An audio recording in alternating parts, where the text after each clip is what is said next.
Hey, hi, hello.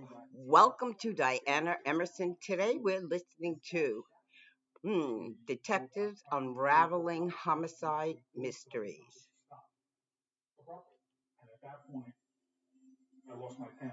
I'm standing there. I'm the rookie negotiator. I'm a nervous wreck because this is my first hostage job. I don't know what to do. The source comes to us and says he's speaking to a young female. She's looking for someone to kill a 1-year-old child.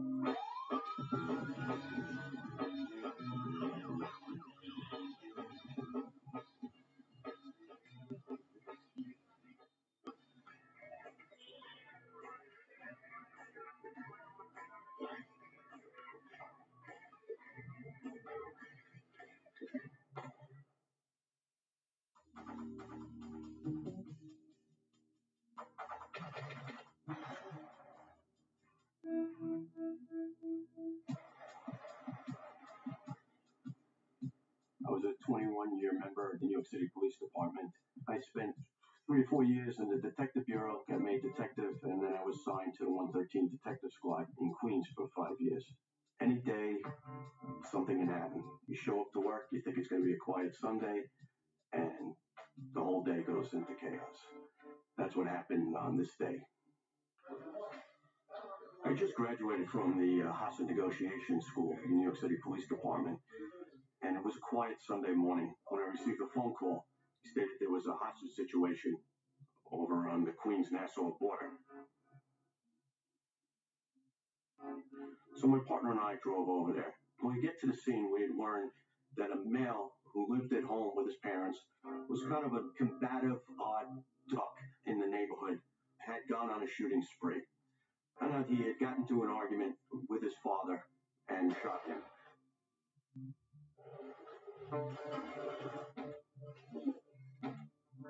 A neighbor heard shots, and he came over. What the hell? He then shot the neighbor. He placed both individuals in a shed within the backyard. This guy was kind of a local loan shark. He lent money to neighbors and kids, young adults. Two of the people had gone back to pay their debt. When they got there, they got into a bit of an argument. They tried to leave. At that point, the individual grabs a gun and he starts shooting both of them. One of their friends was out front waiting in a car. He heard the shots fired. He comes to see what had happened. He sees that the two guys were dead in the house. He tries to run away. As he's running away, the shooter shoots him in the back and in the leg. This guy runs about 2 blocks away, and he stumbles into a church parking lot. A wedding party was just coming out of the church after their reception. They see this male stumble through the parking lot, all blood. People start panicking. Finally, somebody calls 911. Meanwhile, the shooter had taken his parents' car and was driving around Queens-Nassau. He parks the car and he starts trying to get into people's houses. Finally, he breaks into an elderly couple's home. He goes upstairs, he finds them in bed, and he takes them hostage. It was early Sunday morning, and a gardener had come to the residence to do some lawn maintenance. As he's walking up the driveway, he hears pop, pop. He doesn't realize what's going on. As he looks up, he sees a crazed man in the upper window on the second story with a gun shooting him. He runs away and he calls the police. As the police officers are walking up to the house, they look up and they see a man in the window with a gun pointing at them. They retreat and they call for backup. 1085 Fort Wayne. At that time, they realized this was the person who had shot the people in Queens. He had now taken these people hostage in Nassau County. When I got to the scene, the whole street was cordoned off. There was emergency service vehicles. There was police officers everywhere. We got into the command center, which was a house that was right next door to where the hostages were. When I got in there, I had learned that one of the negotiators had spoken to him, and he confessed that he had killed the people in the house. He stated that he was glad that he didn't hurt the gardener because the gardener had nothing to do with any of this, but the people that were in his house, they all deserved to die. He then got upset and he hung up the phone with the negotiator. I'm standing there. I'm the rookie negotiator. I'm not sure what to do, but the phone was there in front of me. I decided what would happen if I just pick up the phone and I push redial. Maybe he'd get on the phone with me. I did it about 3 times, not thinking if the man would answer the phone. He got on the phone. I'm a nervous wreck because this is my first hostage job. I don't know what to do. And I started talking to this guy. Next thing you know, everybody's surrounding me. People are writing me notes. They're slipping me, telling me what to say. Ask him this, ask him that.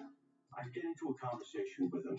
I start trying to calm him down. I start trying to tell him, listen, you got to let the people out of the house. He states that the older man in the house, that he was going to let him go. He says, the guy is sick. I'm going to let him go.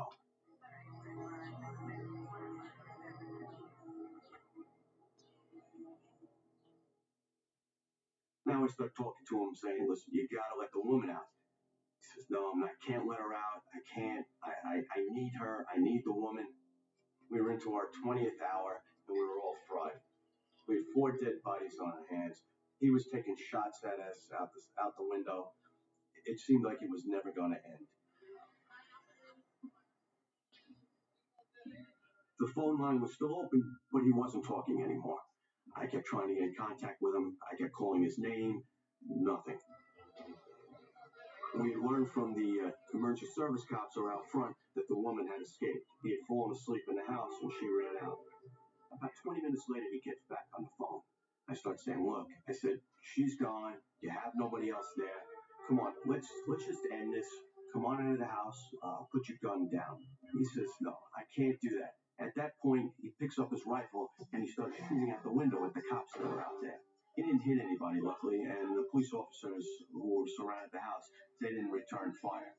This went on for a couple of hours. Every once in a while, he'd stick his head out a window and he would shoot towards the police officers. About 10 o'clock that night, they decided that they were going to send in a robot. It's a safety issue. You want to send in the robot with the camera to look around and see what the situation is. He said, I don't want you to send a robot. Well, what does this robot look like? So I tried to make light of it after this time, talking to this guy for 12, 15 hours. I said, well, did you ever see the movie The Terminator? He goes, The Terminator? I said, yeah, the robot's a little bit like that. So why don't you drop your gun, come on out, and everything be okay? He starts asking me, please don't send in the Terminator. I don't want the Terminator. Please don't send the Terminator. I said, listen, I don't have a choice in this. If you're not going to surrender, if you're not going to drop your weapon, you're not going to come out, we're going to send in the Terminator. Maybe it would scare him. Then maybe he would surrender, drop his weapon, and come out. At that time, the emergency service cops decided, so listen, this has been going on long enough. We're going to send the robot in. At that point, he sees the robot. He basically killed our robot. We lost contact with him for a couple of hours. Come on, buddy. Time to come out. No people got hurt either. We tried negotiating through a bullhorn. They had spotlights on the house. Still, he wouldn't talk to us. Finally, early the next morning, he says to me, I can't do this anymore. I said, listen, this is great. Put the gun down. Nobody else is going to get hurt. We'll take care of you. I promise you, nobody will hurt you. He puts the phone down. At that time, we hear another shot fired. I try to talk to him. I'm calling his name. The emergency service cops outside, they get on a bullhorn. We don't hear anything.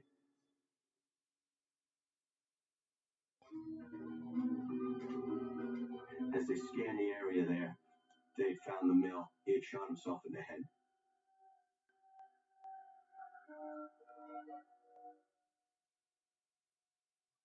After this ordeal, I went home exhausted. Being up for over 24 hours, I just went home and went to bed. Waking up the next day thinking this is all behind me now. Little did I know, 2 weeks later, the shooter's mother was found in the basement of their home, stuffed into a well. This brought the body count to 5 people.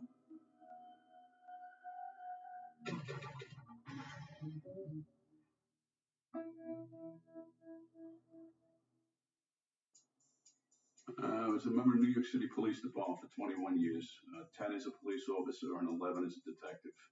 Started out in uniform and worked my way into various plainclothes units, the Narcotics Bureau being one of them. Eventually found myself transferred to a detective squad in Queens, New York, and Southeast Queens. The work was varied, which I liked. You know, it was there's always something new, always something different. It wasn't the same old thing. After 11 years in the Detective Bureau, as detective, I found that people will never surprise you. You can't be surprised about anything that happens from one day and And, just you're expecting a regular day and something will pop out of the ordinary and it might change your life. The skeletal remains of a young female, approximately 14 to 18 years old, was found in an overgrown vacant lot. What was left of the torso and the skeleton it appeared to be burnt by some type of accelerant. We were unable to identify this individual. There was no jewelry, no identification, nothing found in the area. The outcome looked kind of bleak. The skeletal remains of a young female, approximately 14 to 18 years old, was found in an overgrown vacant lot. What was left of the torso and the skeleton it appeared to be burnt by some type of accelerant. We were unable to identify this individual. There was no jewelry, no identification, nothing found in the area. We weren't able to match him up to any reports of missing persons at that time. The outcome looked kind of bleak. The skull was brought to an artist. The rough drawing was made what the artist thought that this person looked like based on the skull structure. Those posters were circulated, and after 2.5 years, the remains of this young girl was still unidentified.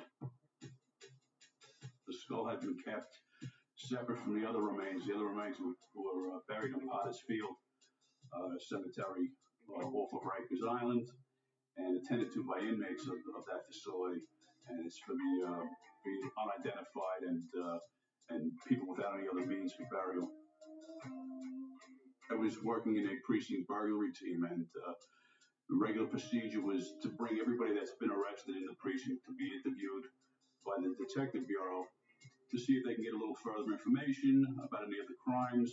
And at one point, the anti-crime team had made 2 arrests for burglary in the precinct, and they brought these individuals up. And since I was a member of the burglary unit, I interrogated them. One individual, suspect in that burglary, was kind of highly agitated. There was just something that set me off about him. I told him that I thought that he was responsible for a lot of the burglaries that had happened in the precinct. And I pretty much impressed upon him how it would be in his best interest to cooperate with me. After a bit of time, he eventually confessed to doing 5 other burglaries in the precinct. Another detective and myself took him for a canvass in the neighborhood so he could point out the addresses that he had burglarized. You could tell where the buildings were. Some of them were commercial, some of them were residential. As my partner and I had him in the car, I continued to interview him about other crimes. As fate would have it, there was a homicide the previous night that was domestic in nature, and the female's body was also set on fire after she was killed. And touching on that, I asked him if he knew anything about that female that was killed and burnt. Amazingly, we were just driving past the vacant lot where this body had been found 2.5 years before. He became highly agitated and said, "Yeah, you mean that girl in the lot over here? Yeah, I knew who she was." And at that point in time, the hair on the back of my neck stood on end. And at this time, 2.5 years, she had gone unidentified.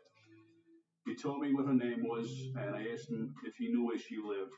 And we drove over to the house. He pointed out the house. We eventually made it back to the precinct, and I ran the address and found that there was a female, 13 years old, that was a chronic runaway that had numerous missing persons reports filed on her. But she had returned over and over again, been returned to the parents. During our interview of this individual, and his knowledge of the circumstances of the crime, and his knowledge of who she was, made me highly suspicious. As the interrogation went on, he progressively gave more information, from knowing about it to being there beforehand to hearing about it. We stepped our interrogation of him. There were members of the homicide team that were brought in. Different detectives took turns questioning him and talking to him. After a few hours, he finally broke. And after you talk somebody into a corner and you catch them in enough lies, ultimately, at the end, the only thing to give up to is the truth. And he had told us that he knew the girl from the neighborhood. He met her.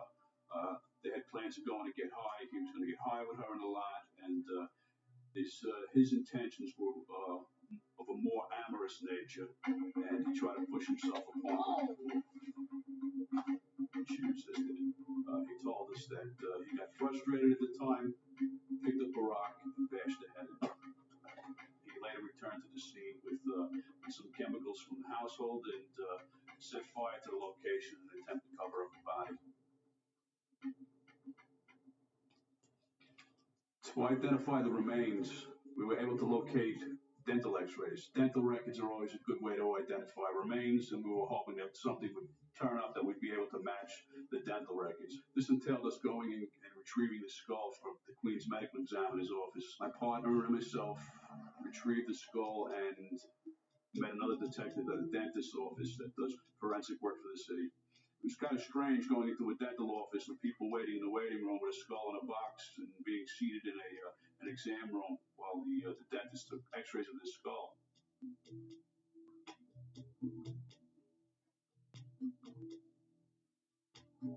The matchup was a positive. We identified the young lady, something I thought we would never do. I had to go and inform the parents that we did identify their daughter, as she had been dead for quite some time. It was a little strange. The skull was still in the box in the trunk of the car. When it was all wrapped up and he was brought to court, it was a great relief. It's a case that I thought would go unsolved, and somebody who would be unidentified, and parents that had no clue as to what happened to their daughter at such a young age. The killer was eventually convicted at trial. He was sentenced to 25 years in prison, and he's currently serving his term. I know every detective that worked on that case got a little bit of pride about how it turned out.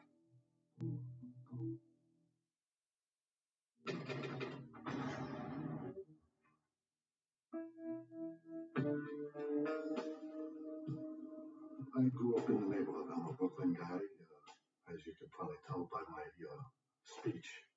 I tell everybody to speech once, and I still sound like this. I tell everybody, ask me what my nationality is. I tell them I'm Brooklynese, because I was born in Brooklyn. Most of the guys I grew up with, I tell everybody they wound up either dead or in jail.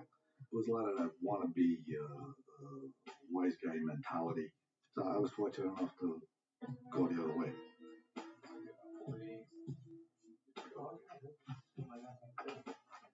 Excuse me, I need to see Detective Taylor. A source comes to us and says he was speaking to a young female that stated to him she's looking for someone to kill a 1-year-old child. What we do is we debrief him, find out when, where this conversation took place, get as much of a pedigree on the female so we're enabled to identify her as possible. So what we had to do is telephone the woman, set up a meeting for an exact time and place, which was, I believe, a shopping center.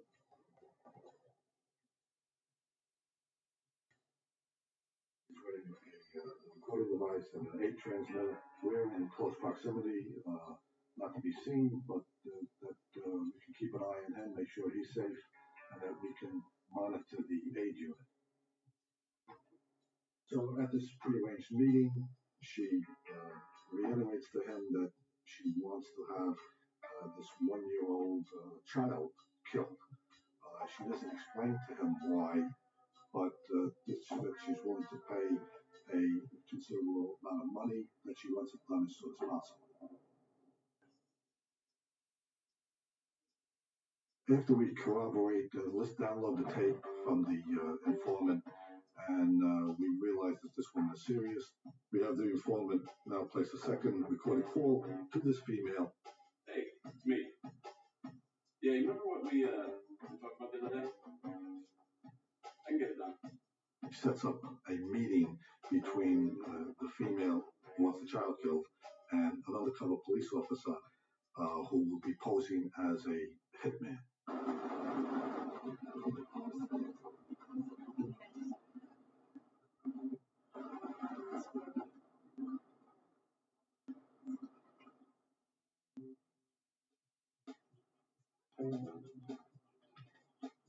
And we ask him to ask her why she wants this done.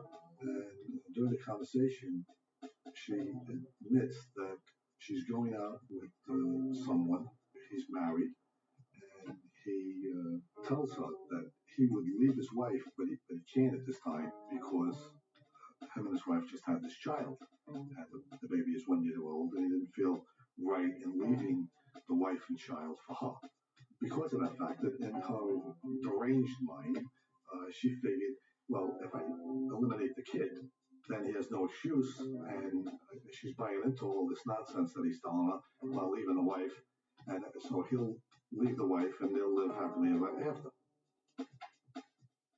From looking at this woman's background, the only thing we were really able to discover was that she appeared to live with her mother. She was had never been in any trouble with the law. She was a college student.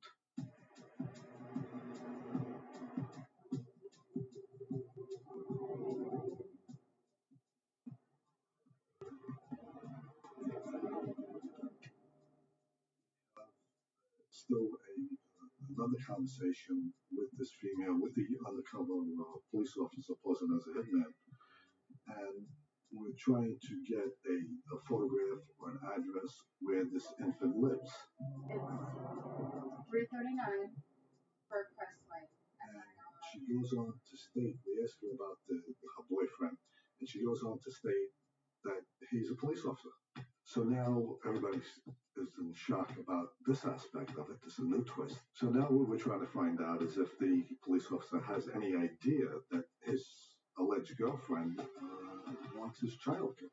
What we do, we have the undercover officer, the supposed hitman, ask her, in fact, does your boyfriend know that you're planning to kill his child?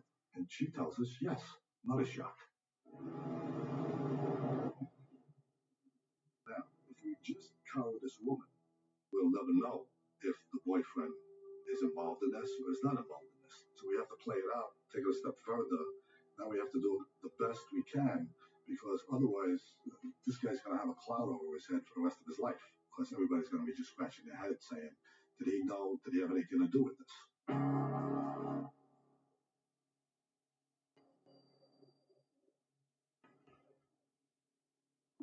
And the plan was devised. We had our undercover hitman tell her that he has to hear directly from her boyfriend, this police officer, that he's all right with the killing of his child.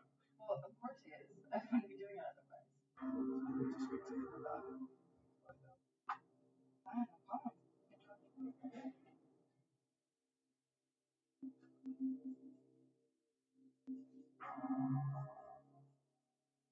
At the same time, Internal Affairs is watching the boyfriend. The fellow happened to be on patrol at the time. And the undercover speaks to someone who says he's the boyfriend. Yeah, that's me. So you sure you want to go ahead with this? Yeah. You sure? Huh? Okay. Just once I hang up, that's it. I do it. We have that recorded. But at the same time, our undercover is on the phone with this supposed boyfriend. Internal Affairs had stopped the father of the child and was engaging him in conversation. So we proved that he wasn't involved in this terrible plan to kill this child. Hey. Oh, thanks. We found out later on that she had paid some unwitting $20 to answer the phone and script a conversation with someone who was going to call him, which was our undercover police officer.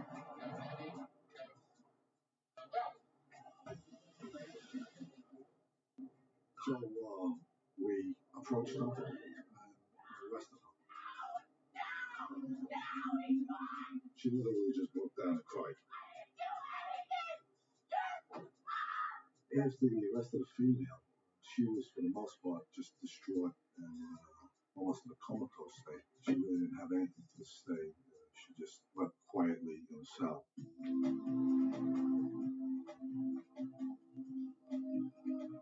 Officer, how you doing? You know that affair you had? She had hired jealous not being a full investigation. We know you're not involved. Her boyfriend was sort of in a state of disbelief that he couldn't believe his actions would have caused this woman to go this far and plot the death of his child. So after this whole incident, I felt a lot better because I feel like the child was spared. We got all the answers that we were looking for. The officer wasn't involved in this plot to kill his own child. Hopefully he learned a lesson from this and never do anything like this again. And the female went to jail where she belonged.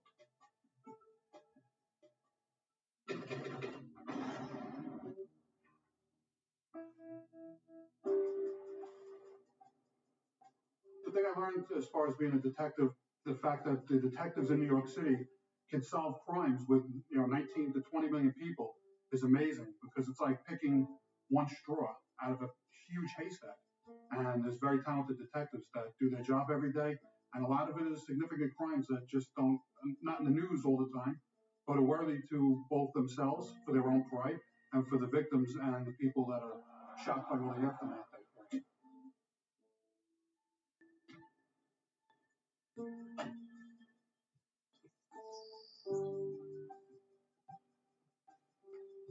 was working in the detective squad. It was a day during the summer, nothing more than out of the ordinary. We received a phone call from patrol of a notification of a burglary.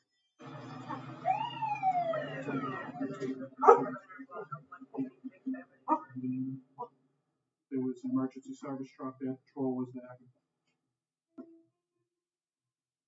We had learned that there was a woman home during the burglary, and that she was in her room sleeping. And as the burglary was taking place by this perpetrator, he encountered her in her bedroom.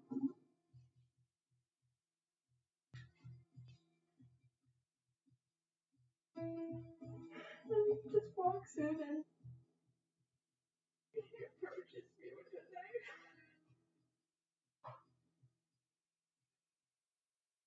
I was working in the detective squad. It was a day during the summer, nothing more than out of the ordinary. We received a phone call from patrol of a notification of a burglary. There was a woman home during the burglary, and as the burglary was taking place by this perpetrator, he encountered her in her bedroom. And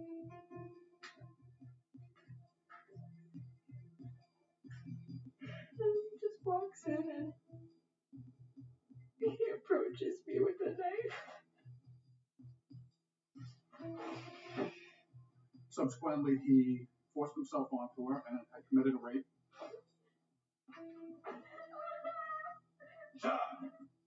When he was finished, he went to go get beverages. The perpetrator returned into the bedroom. He then proceeded to get out some of her more personal belongings, like her photo albums, and sat with her and looked through this stuff for approximately another 30 minutes and sort of enjoyed it.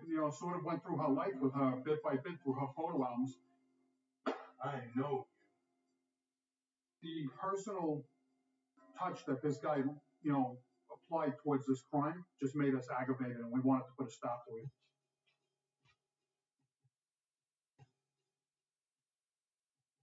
We went back to the precinct. We had numerous patrol units out on the streets canvassing.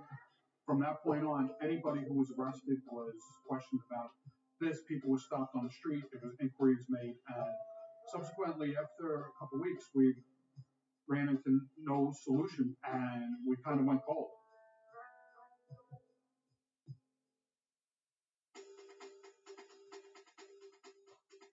One day I was working in the precinct, received a phone call from a lieutenant in the Organized Crime Bureau, and he had an informant who had some information that he wanted to volunteer to us to help us assist in solving a string of burglaries. We met him at a local fast food restaurant, bought him lunch, and he sat down and proceeded to tell us a story that he was in the Bronx. He was with these acquaintances, watching cartoons, getting high, and after the cartoons, the news had come on, and there was a news report about a burglary. One of the perpetrators had started smirking and making comments about the crime and saying that they were responsible for it.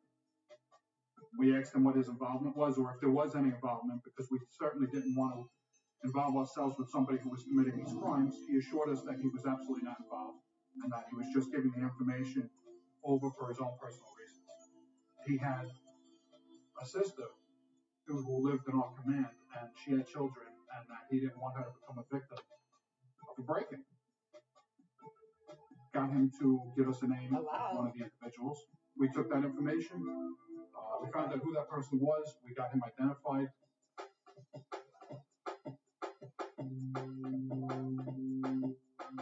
We went in the afternoon hours, and we set up about 2 or 3 teams in his neighborhood. After a short time, we were able to find his vehicle. So we had ended up by having to sit on this car overnight. We wait until he gets possession of it, pulls out the keys. And at that point, we sent it on him and put him into custody.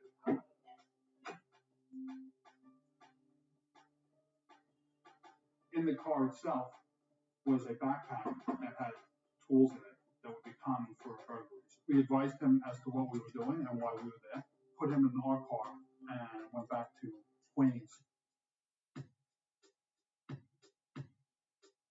As we were coming over the Triborough Bridge, we could see our precinct and the area that we covered. And as we were doing so, I said to him, if there's anything you want to discuss, feel free. If there's anything you need or you want to talk about, let me know, and we're here for you. At that point, he just says, you might want to make a right turn at the bottom of the bridge. I looked at him and said, what do you mean? He goes, make a right turn at the bottom of the bridge. We get to the bottom of the bridge, and we made a right turn, and it starts to go into a residential area. And as we're following down this main street, he tells us to slow down because he's trying to get his thoughts as to where he wants to take us. So Sergeant starts slowing down. We go about approximately 3 or 4 blocks west, and as we're doing so, he tells us to stop abruptly, and we stop. And as I look over, I look to a door that now became familiar. This was the door of that female that had been raped and burglarized prior. And at that point, I lost my pen. I lost my color. I looked up at the sergeant. The sergeant had the same look on his face, and he said, is this the place that you're taking us to? And he said, absolutely. This is one of the burglaries that we did.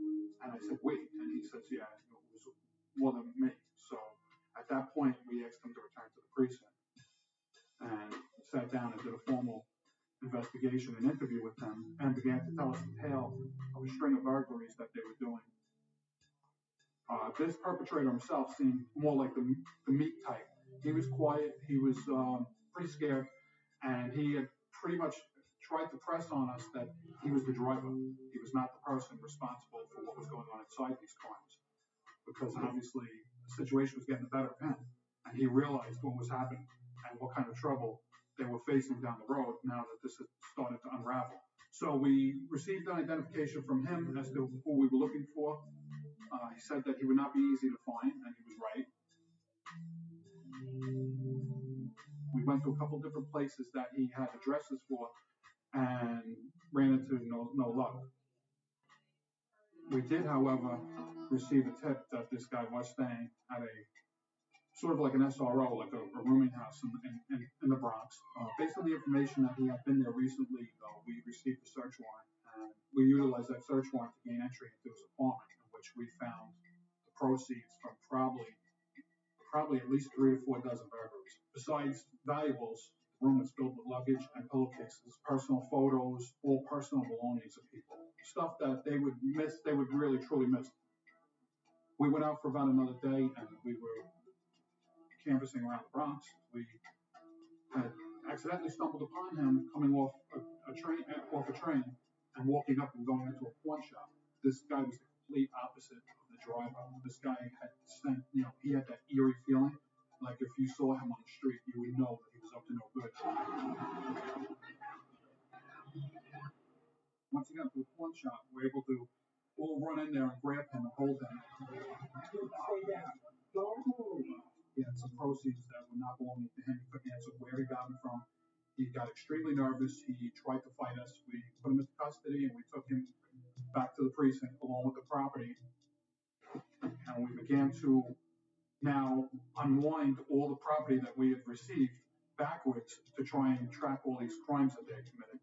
And in doing so, we utilized the MetroCard system of the New York City Transit, which was a phenomenal way to unravel crimes because sometimes people use credit cards to buy those passes for the subway system and bus system. So we ran those cards and they had come back to some stolen credit cards. We subsequently tracked those credit cards back to some burglaries, and one of those was uniquely attached to a sex crime that happened in Manhattan, which was the other one that was involved in this, which sort of started to make it more than just a burglary pattern, but also a sex crime pattern.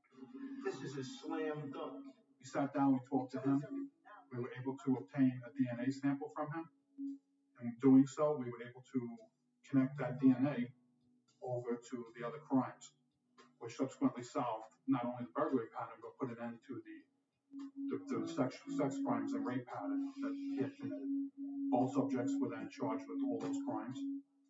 The female, obviously the victims were notified. The female who had moved back to the Midwest was notified. And that was very rewarding to all of us because we wanted her to know that we never let go.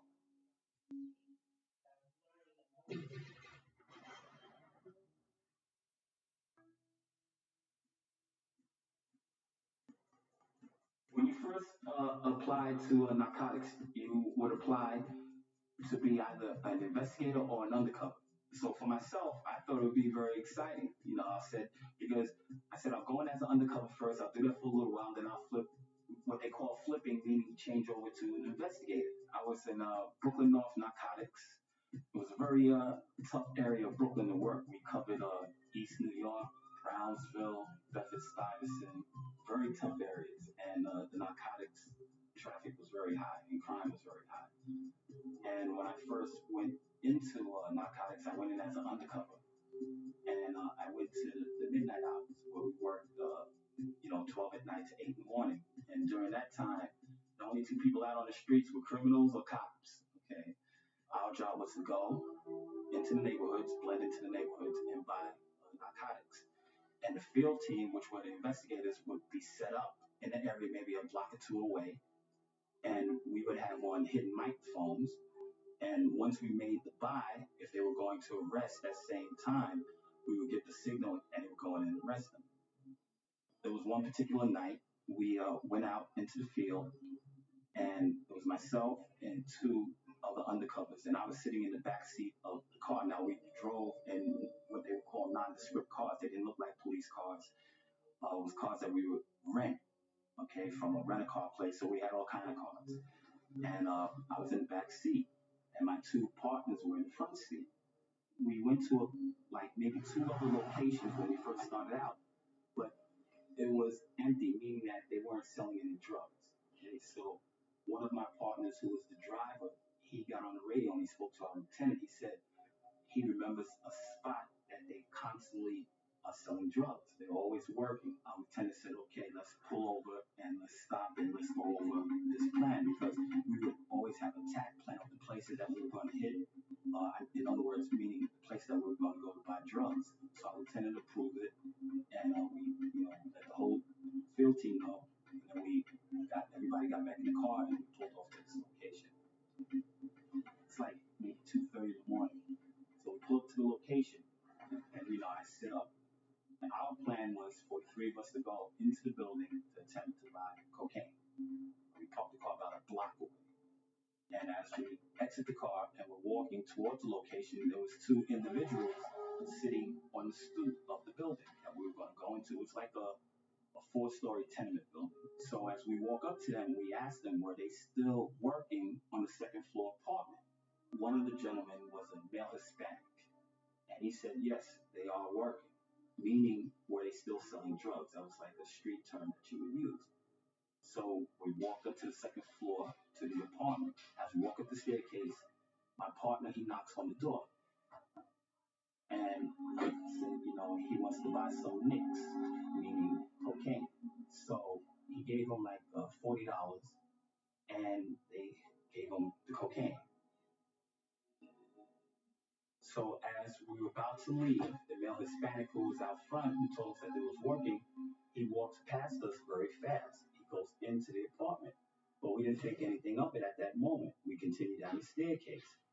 My partner that was in front of me, he's first onto the lobby floor. He starts approaching the lobby door to open it. I was second. And as I get down to the lobby floor, all of a sudden I hear that male Hispanic say to my partner, "You stop for it.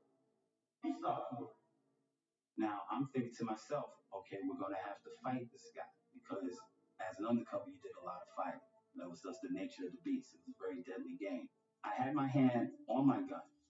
And once I heard that my partner say to that individual, "What did you stop for?" I turned back to look at my partner that was going out the lobby door. And as soon as I turned, I heard bang. I said, "Oh, this guy shot me." And I ducked down, pulled out my gun. And as I turned, I saw that male Hispanic that was on the stoop that ran past us. He was pointing a loaded gun directly at me. I just said, "Police, don't move," and opened fire. And I fired off about 4 rounds. And my partner that was behind him and myself, he was shooting. And we shot him in the middle of us. That first gunshot that I heard was my partner shooting first. If it wasn't for him, I might not be sitting here.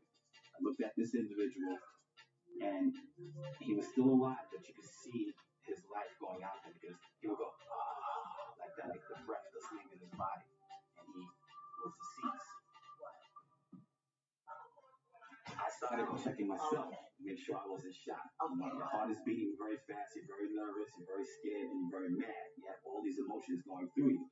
And I go out to the lobby floor. I went to my other partner that finally said, "Are you okay? Check yourself. Make sure that you weren't shot."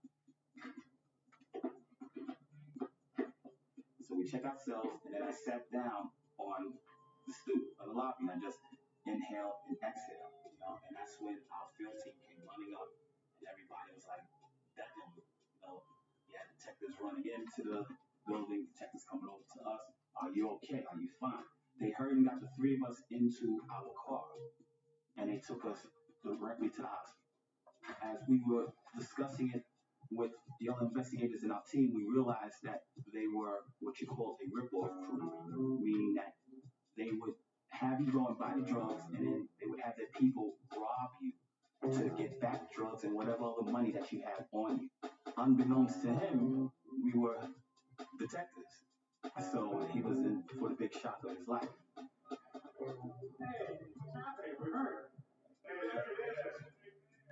After the hospital, they brought us to the local precinct that covered that area.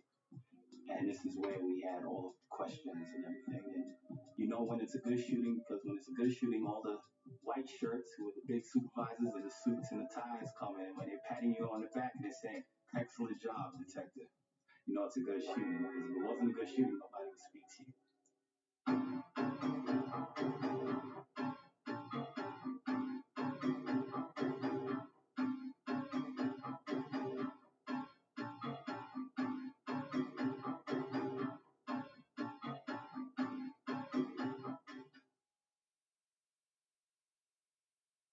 The day I go to his house, his wife, she's making spaghetti and meatballs. He says, "I want you to be the godfather of my kid." I'm like, "Dude, I'm a cop." They ran out of the building and they waited across the street. They watched him crawl from that back room to the lobby, engulfed in flames.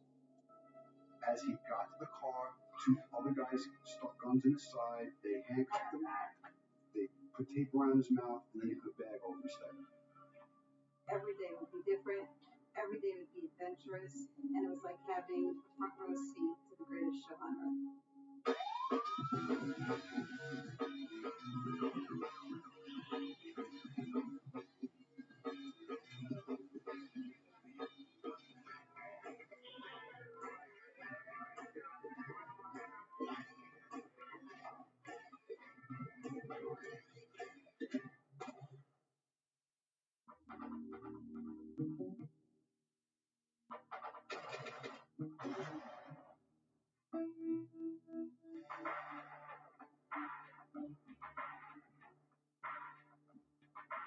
How I became an undercover was actually by accident. What happened was me and my partner, we ended up pulling a car over and pulling a bunch of drugs and guns and stuff out of his car and brought it back into the precinct. And the narcotics division was in there. Lieutenant saw us bring all the stuff and said, "Hey, you guys can make good narcs." So I was like, yeah, whatever. 2 months later, I was transferred to the narcotics unit, became an undercover. In the narcotic business, what we do is we get what they call kites, which are reports and stories, phone calls, letters, complaints about a location that's selling drugs. So we got kites on this one place that there was a male black selling cocaine out of his house. So me as the undercover, I gotta go scout this location, go knock on his door, and see if I can make a buy from this guy. So I do. I walk into the door, I knock on the door, and a male black answers the door, and behind him is a female wife. Later, I find out that's his wife, holding a baby. This guy's name was Skeets, Skeets, Skeets. And so I said, hey, how you doing? You remember me from the bar? He's like, no, I don't know who you are. I said, no, man, we hooked up. A couple weeks ago, you told me if I need anything, come here. How would I, come to your house, man? You told me to come here. He's like, dude, I don't know who you are. I said, listen, forget it. If you don't want to, I just need a gram to look up for a little coke. I'm going to party with my girl, and that's it. If you can't hook me up, you can't hook me up. I don't know who you are. Get out of there. I said, come on, man. You met me in the bar. We played pool. We had a couple of drinks. You drink Coors Light, right? You drink, don't you remember? Oh, yeah, I remember you. So I kind of talked myself into becoming, having a conversation with this guy, letting him believe that he met me. I never met the guy before in my life. Never saw him before. The first time I seen him was when he opened the door. I don't know you. So he's like, no, you know what? I don't really know you. And he kind of like shuns me away. So I said, listen, man, here's my number. Call me. I walk away, get in the car, I drive away. An hour later, he calls me back. I go to the guy's house, and boom, what a story. I walk up to the guy. He sold me a gram of cocaine for like $80. I got his phone number now.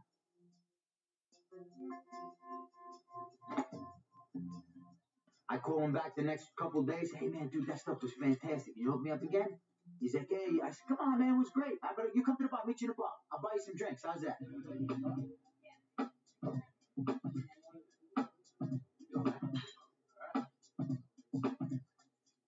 We start becoming friends.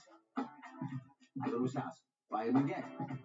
Meet his wife, invites me in, coffee, cakes, making me like, a sandwich. It was unbelievable. Very nice woman, by the way. Me and him become buddies. And every week I go to this guy's house. Buy a gram, buy 2 grams, buy 3 grams. Now I start hanging, hey man, let's go to the bar, have a couple of beers. I want to see his friends, I want to meet his friends. So I meet his friends. He's introducing me to his cousins, his family, his buddies, all of his guys. So then I start buying bigger weight. I start buying, quarter ounces, which is the more the weight you buy, the higher the crime cost. So at one point it becomes an A1 felony. So I continue to buy this guy. I continue to establish a very, very great relationship. We're going to lunch. We're going at 3 o'clock in the morning. We're sitting in diners having souvlaki platters. The guy is actually, it sounds crazy to say, but he actually was a nice guy. And it was dumbing, the guy was dumbing in rocks, but he ended up being a nice guy. And I'm like this guy's best friend. He thinks I am, like, as my grandma would say, the bee's knees. He is loving me. We had such a relationship going that literally the guy thought I was his best friend. I'm hanging out with him, and my boss says, Maz, we gotta do something. We gotta get to this guy. It's 6 months I'm dealing with this guy now, and I can't get to his guys.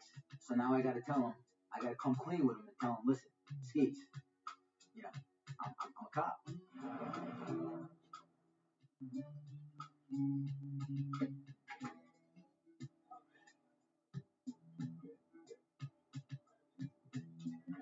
But the day I go to his house, his wife has, she's got tea and she's making spaghetti and meatballs. We're having this whole little, early dinner, 3:30, 4 o'clock, because I'm starving and he's hungry. By the way, she was a very good cook. And we're talking, and this crazy man says to me, right to my face, he says, Mike, man, I love you. You're a great guy. I want to ask you something really personal. And, you're like my buddy. And I'm like, hey, whatever, anything you need, Skeets. He says, I want you to be the godfather of my kid. I was like, oh God, so much. This is just getting out of control. This is out of control. Now, I felt so bad because my sentence then was, I can't. He's like, what do you mean? Come on, man, you're my best friend. I'm like, dude, I'm a cop. He's like, he didn't believe me. I said, my guys are right outside. They're outside, they're coming in. I'll lock you up. He's like, nah, get out of here. I'm like, Skeets, I'm a cop. I'm telling you, I'm a cop. Sure enough, my guys come in. He's like in awe. He couldn't believe it. He starts crying. I can't believe it. He's telling my boss, there's no way he's a cop. And I'm like, Skates. I like take my shield out, show him my shield trim. I'm a cop. I felt terrible, but you know, it's my job. That's what you do. You know, that's what you do. I mean, the police life is you know, everybody hates the cops. This poor guy was heartbroken, but I felt so bad for the guy. And my bosses were cool; they were really, really nice guys. So I talked to my boss at Pluma. I said, guys, listen. I mean, this guy, he's got 5 kids. He's got a wife here. He lives in a nice little neighborhood here. I said, we can't put this guy. No, we need to roll this guy. Roll means make him the floor. We need to roll him on our side because he's got contacts I can't get to. But now that I got him by the, he needs to. He's gonna do what I tell him. So I pulled Skeets away. I said, listen, we're gonna make a deal with you. I'm not gonna put you in jail. We're not gonna arrest you. You're gonna work for me. But Skeets, remember one thing. If you ever put me in a compromising situation, you're done. And he was very understanding about that, very cool with that.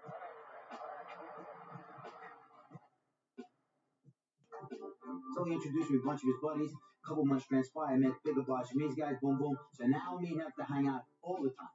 He's got to take me to the bars. He's got to take me to all his places. Take me to barbecues. You know, for another, I would say, probably 5 or 6 weeks, we were just hanging out and buying drugs from these guys. But now I'm in the room.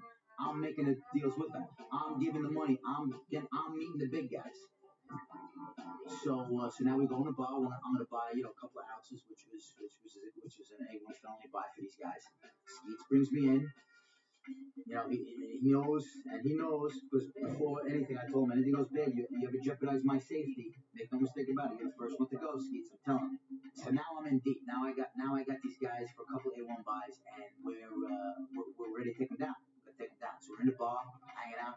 I got my bud, drinking my bud, hanging out, smoking the cigarettes. We're doing everything. The team comes in, ran ready. They knock everybody down, take everybody. They get the coke, they get the guns, they get everything. We put everyone on the ground, including me. I'm on the ground. Boom, they collar us, they handcuff us, and they take me in. I can't not be locked up with these guys. I got to be locked up because all of these other guys, besides Skeets, got to know that I'm not a cop. So they lock me up. They lock all the other guys up. They take us into the cells. They put us all in the cells.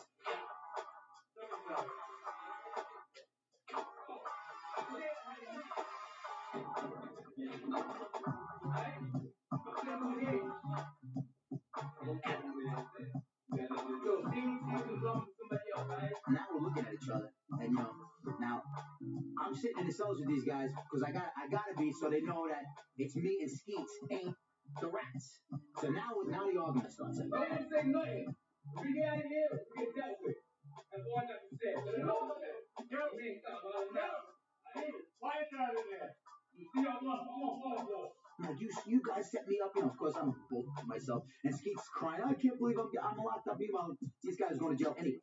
And they take one guy out, that's the process, another guy out the process, and I had to be in there for a while, but until they come and get me out, and then and then it's pretty much finished. And these guys all plead anyway. Once you get them with drugs and an undercover buy, they all plead. There's no trials anymore. In narcotics, very rarely are there trials. When an undercover makes a buy, these people plead. I'll take 15 years instead of going to jail for life. So we actually took this. It was a good bust. It was a good amount of drugs and a good thing. And Skeets never went to jail. So undercover is, you're active. They have nothing to lose, and I have a lot to lose. Very scary thing to be on.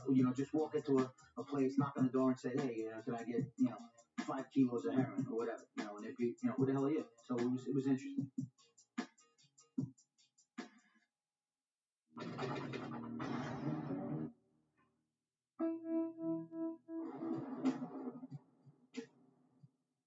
Being a detective in New York, it's an education, a unique education. I feel it's probably one of the best educations you can get. Every day there's something different. And you're dealing with all different types of people. From hour to hour, you could be dealing with top-level executives on the east side of Manhattan, and then shortly after you could be on the west side in the crack den and dealing with those people. And it's just really a diverse experience. It was early morning in the 10th Precinct Squadron. We got a call about a burn victim that was possibly going to die. He was removed by an ambulance to the Cornell Burn on the Upper East Side of Manhattan. First thing we did was we went over to the scene where he was picked up. It was a project building. There was ash on the floor and kind of like a scrape mark coming from the back door through the lobby out into the courtyard and onto the sidewalk. After we went to the scene, we went up to the Cornell Burn unit. We saw the victim. As a result of all the swelling that occurred after his skin was burned, they had to make an incision from his chin down to his groin just to release all the fluid and pressure. We spoke to the doctor that was treating him, and he said that he wasn't going to survive more than 2 days. And they presently had him in a medically induced coma. He was essentially brain dead. We have to get as much information as we can now, because if we find out something did happen to him, it's going to be a homicide. We canvassed the neighborhood. He had a reputation of drinking the vodka the entire day, and he would just wander around the neighborhood, collect cans. He was homeless, although he did have a few friends he stayed with occasionally. At least a few nights a week, he would sleep in this particular spot. He'd get nasty with people. Occasionally, he'd get into fights. He would give some people a hard time in the neighborhood, which kind of piqued our interest because he wasn't a very well-liked guy. We didn't know what we had. We thinking before he went to sleep, he might have lit a cigarette, and he probably fell asleep. The cigarette falls on him. Combination of the materials of his coat and his alcohol content, it went up. And as the doctor explained, if a person is a chronic drinker and he has a decent amount of body fat, that would add to the potential for it to catch fire. Although he could have set himself on fire, it just left a lingering suspicion that something else could have happened. We returned to the scene, accompanied with some fire marshals. The one thing that was out of place was a curled up piece of paper that had charred edges to it. A small 6-inch rolled up piece of paper, which was found at a good distance from where he was sleeping. The paper was off a bulletin board in the lobby, like a community bulletin board, and it was part of a calendar that was hanging up there. The calendar had one of the month pages ripped off of it. It was unlikely for a piece of paper to be ripped off a calendar and curled up like that. As a minute detail, ultimately turned out to be very important. We had a victim that couldn't speak, that was likely to die. We had this calendar, and we had one caller who called 911 and reported that someone was on fire. In fact, on the tapes you can hear him screaming in the background. Later in the day, there was a crowd around the crime scene. The detective noticed that there was a couple of teenage kids looking around, kind of nervous. One of them seemed to be pretty high or something. He went over and he questioned them. They got real skittish. One of them kind of faded and had to walk away slowly, and he just said, "Come here, I want to talk to you." He asked them a few questions. He asked them what they were doing the night before. They were evasive. They both said different things simultaneously. There was some sort of tension between them two as to what they were saying. He knew that something was on their mind, something happened, and they were nervous. He wound up coaxing them into the squad room. Got them up there, we separated both of them. After a lengthy questioning, the young one finally gave a detailed description of what him and his friends did the night before. He met a few friends from the Bronx. They had intentions of smoking some weed, getting high, and playing some basketball in the park across the street.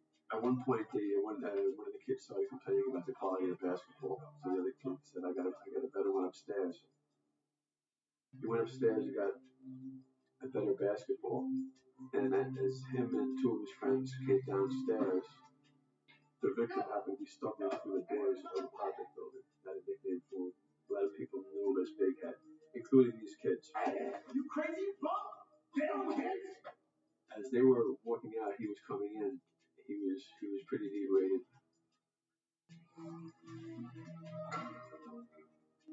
There's three that were in the building, left the building with the new ball. The guy who seemed to be the leader of the crew said, Big Head bumped me on the way out. One of the kids from there went inside the building into the back room and he saw that Big Head was sleeping. And he came back and reported this to the rest of the kids. And the leader of the crew said, let's set him on fire. They peeled off a portion of the calendar, rolled it up. One of them had a disposable big lighter in his pocket. The other guy held a rolled up piece of paper. They lit it, and he held it down a big hedge coat and his shirt. And at first it didn't catch. They said it took a considerable amount of effort to hold that calendar against his coat until it started to catch. At this point, if the flame goes out, so the whole process had to be repeated. But ultimately, they got him on fire. After that, they ran out of the building and they waited across the street, and they watched him crawl from that back room through the lobby, through the little courtyard, and then onto the street, engulfed in flames, screaming the whole entire way. When he finally collapsed, right on the curb close to the street, he continued to burn and scream and roll around on the ground. The kids all went back up to the apartment of the same building, and they continued to get high and play video games for most of the night. The next day, they were looking out the window and they saw the commotion, so two of them decided to go downstairs and see what everything was about. And that was when they were intercepted by the detective.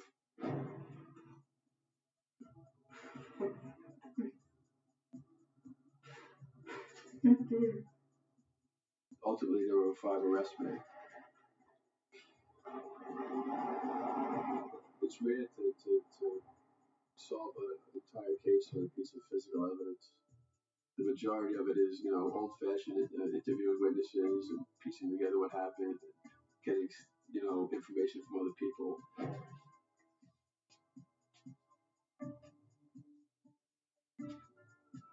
It would be entirely plausible for him to have killed himself by smoking and dropping a cigarette and setting himself on fire. It could have been deemed an accidental. No one would have known what really happened. 5 people who committed murder essentially would have walked free. A man would be dead, and no one would know the truth, except for that little piece of paper that could have been overlooked.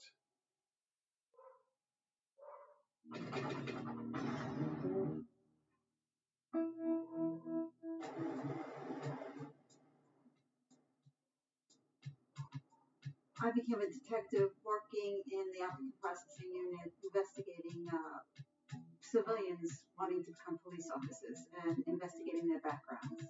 I'd have to say that the special quality of this job is that each day you'd go to work and every day would be different. Every day would be adventurous. Every day would be interesting. And it was like having a front row seat to the greatest show on earth. One morning, my team and I reported to work. As you do every morning when you come into the detective squad, the routine is that you go through the cases that had come in through the night before. When we got a phone call from the sergeant on patrol. And the sergeant on patrol told us that they were at the scene of a shooting, possible homicide, and they were requesting the detectives to respond. We met with the patrol sergeant. He told us that there had been a shooting. A man came home from work. He was a livery cab driver, and he was working night shift. And he would come home early every morning in time to take his 2 girls to school.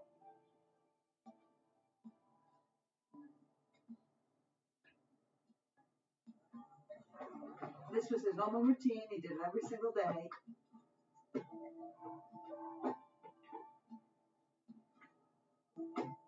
And sure enough, he dropped them off.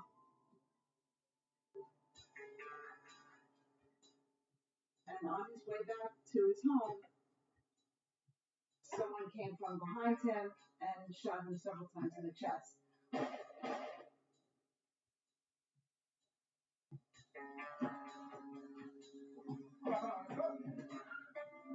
It was a homicide. The victim had died.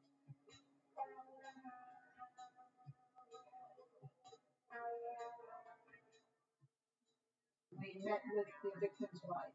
She heard shots. She went to the front and she didn't see anything, but when she ran down the stairs, she saw him lying there full of blood.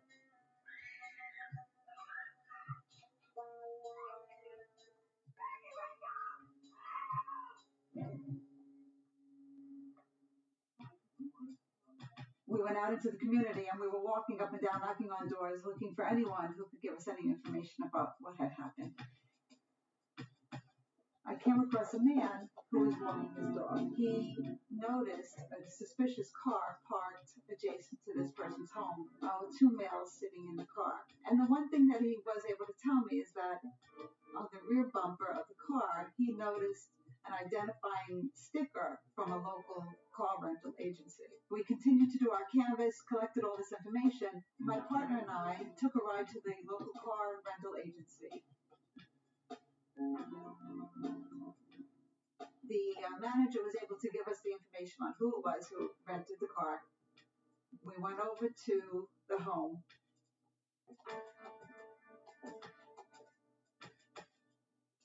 We identified ourselves. We explained to her that she had rented this car and that the car was used in a homicide. We're investigating a crime scene that happened yesterday morning. So what she was able to tell us was she rented the car for her boyfriend, who was a messenger in Manhattan, and that he needed it to do some work. And she was really upset, and she broke down. Start talking to us right now and tell us everything you know. Say it. And she told us something that shocked us. She knew that he was involved in the Colombian drug cartel and that he was hired to do a hit on someone who owed money. Get him on the phone now. Call him now. So we stayed with her for a while, hoping that she could call and find out if he would be coming back to the house. She called a couple of times, but she wasn't able to get through to him. While we were there, the ringleader of the drug cartel had called her and told her they shot the wrong man. We kept a couple of units on the house, to sit on the house waiting for him to come back. My partner and I took her back to the squad where we needed to do further investigation. We got a photograph of the two guys from her. We started doing a wanted photo.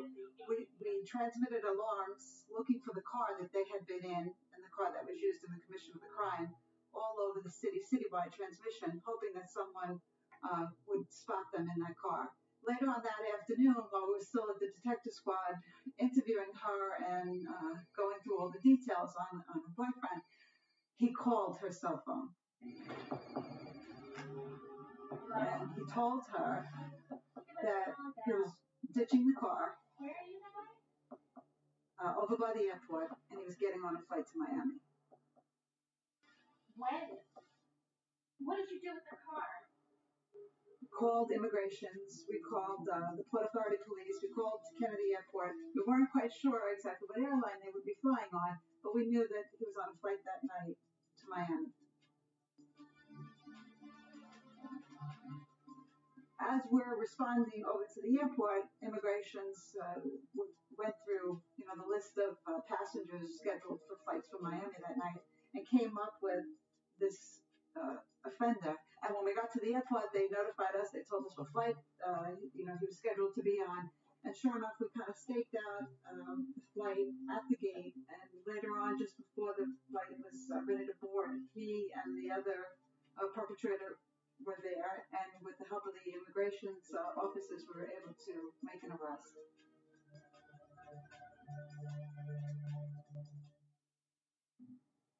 So she gave us all the details on how the whole hit was supposed to happen. The person that they were originally hired to kill was someone who had lived in the attached home right next to where this man lived. And the identity of the man, was similar. And so when this man came home that one morning, as he was walking into the vestibule of his home, they came from behind him thinking they had the right man. But they did not.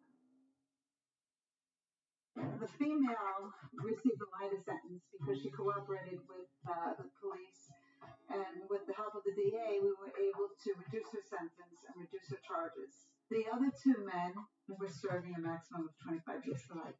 The one ringleader, she also gave him up. He lived in Brooklyn, and the next morning we were able to get him. But he was, from New York, lived in Brooklyn, and he also received 25 years to life in prison.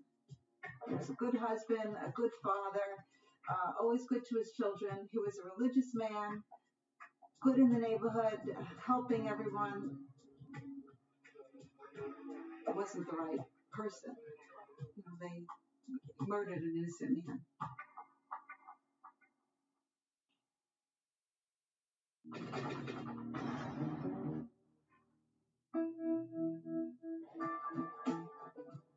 Being a New York City detective is one of the most phenomenal jobs anybody could have in their life.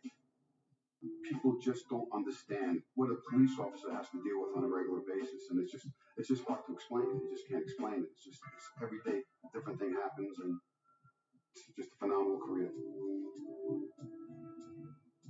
We had been working on a long-term wiretap of a Colombian drug organization based in Queens. This organization had customers all throughout the New York area and down in Baltimore, Maryland. They regularly made trips from New York to Baltimore delivering drugs and picking up money. We had been following them for months. We had locked up customers up here in Manhattan, and we also locked up customers down in Baltimore.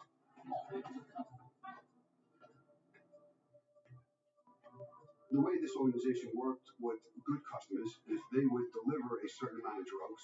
It could be 10, 15 kilos, could range anywhere from $30,000, $40,000 worth of drugs to $1 million in drugs. And they did not expect payment until the customer actually sold the drugs. But the customer was always on the hook for that money.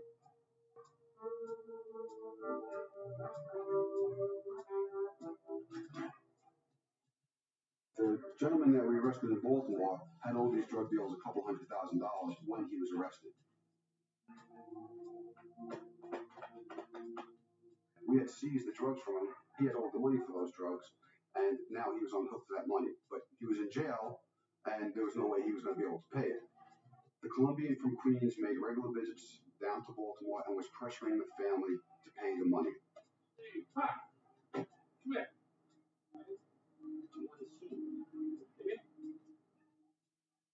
They did not have the means. They were an elderly couple, and they didn't work. They did not have the means to pay this debt off. The gentleman that we arrested in Baltimore, his relative, who was a Marine, he comes back to Baltimore, sits with his aunt and uncle. He's in jail. We didn't know what kind of people he was messing with. He wanted to be the peacemaker. When was the last time they were here? He figured, let me talk to these guys, and he set up a meeting with them. They asked him to come up to New York, but the family didn't know that. All they knew was that he had a meeting with these drug dealers. So he put on a suit and tie, got a briefcase, tried to look like a businessman, got on the Amtrak, and came up to New York. I received a call from the agent who explains they received a ransom call from the Marine's own cell phone. And the first thing we did was we checked cell site locations of the cell phone. We immediately learned that the phone was being used on the Queens-Nassau border. We were lucky when they called the family again. We then put an undercover in place. We had one of our detectives act as another family member. Listen, I'm the cousin. Just give us a minute. We're dealing with the bank, just trying to make sure everything goes straight. It's going to take time. You can't do this overnight. And to please keep in contact with us.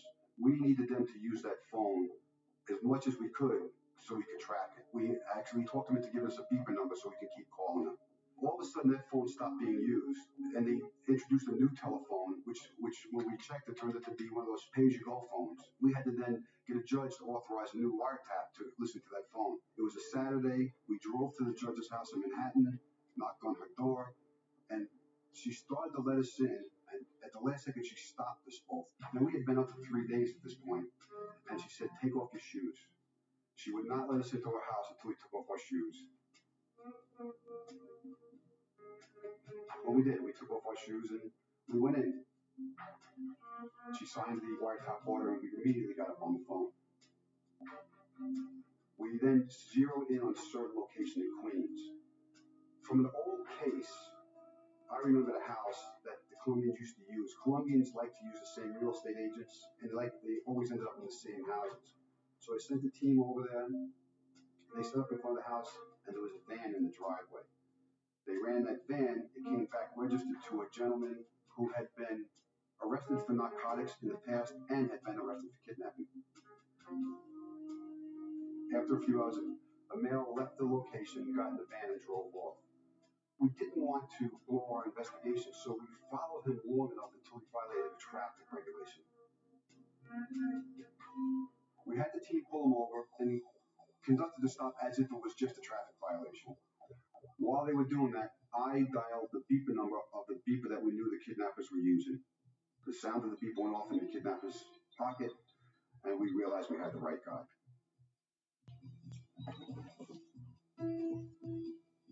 He right away admitted that there were 4 guys holding our victim in that house. They all have guns, and they're prepared to do whatever they have to do to not get caught. At that point, we did the prudent thing, and we called emergency service because we were not prepared to enter the house. Emergency service came en masse. We surrounded the house. Emergency service used these stun grenades.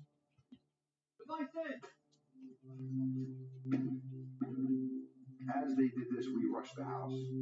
And as we got in, there was our victim, handcuffed to the radiator, still wearing a suit and tie, and 4 other kidnappers running around in circles because they didn't know what to do.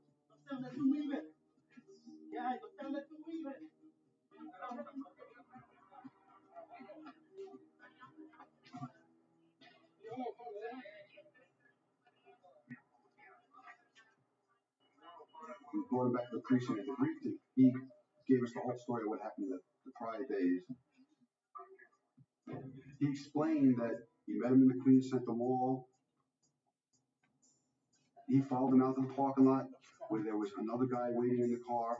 As he got to the car, 2 other guys came, stuck guns in his side. They put him in the car. They handcuffed him. They put tape around his mouth, and then they put a bag over his head. The next thing he knows, he was in a garage in a house in Queens. They threatened to kill him numerous times. They threatened to kill the family numerous times. And he could just do nothing but just sit there and wait. The guy he turns out meeting in the Queens Mall is the main subject of our prior investigation that we did not have enough evidence to arrest. After we rescued him and debriefed him, he positively picked out this guy's photos from a photo array, which gave us enough evidence to get a search warrant for his house.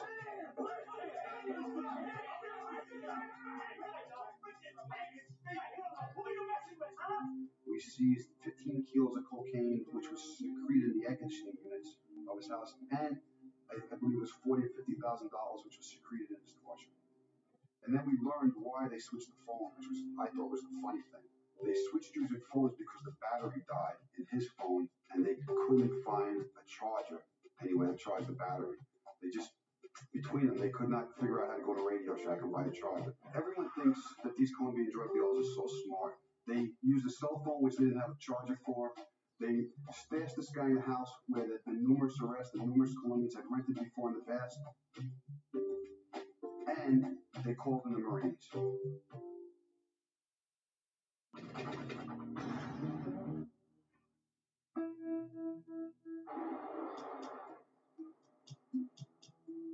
I started out my career basically as a uniform cop and then went into a plainclothes detail, which allowed you to get exposure to doing some type of undercover work or surveillance work. We get some information now based on intelligence reports and some buys that the undercovers have been doing down in the 14th Street area of Manhattan for cocaine sales. The boss calls us in and says, listen, I need you guys to start a case. So we started to do a little bit of surveillance, and there's been some allegations that there may be people in Florida or Miami involved in this, and they want this to go federal. We never did a federal case, so this was all pretty much new to us. We start this case. As time goes on and we gather more information, there's another guy in the 9th Precinct by the name Scotty, who, again, is a world of information. He knows all the drug dealers. He knows all the players. He knows their wife, kids, children, mothers, and fathers. I mean, he's like an encyclopedia of the Lower East Side. So he starts telling us that there's a family involved. So we start watching him, and sure enough, there's a woman that comes out by the name of Tata, we call her. She's the queen bee. She's the one that is running everything. She never touches product, but she has a man. A man is Papa, who's down there with her. He's making things work. He's got everybody in line. He's got his dealers out there. He takes a piece of the action during the day from El Gordo. He takes a piece of the action at night from the guys that are doing the serving at night. And they got a tremendous business during the night.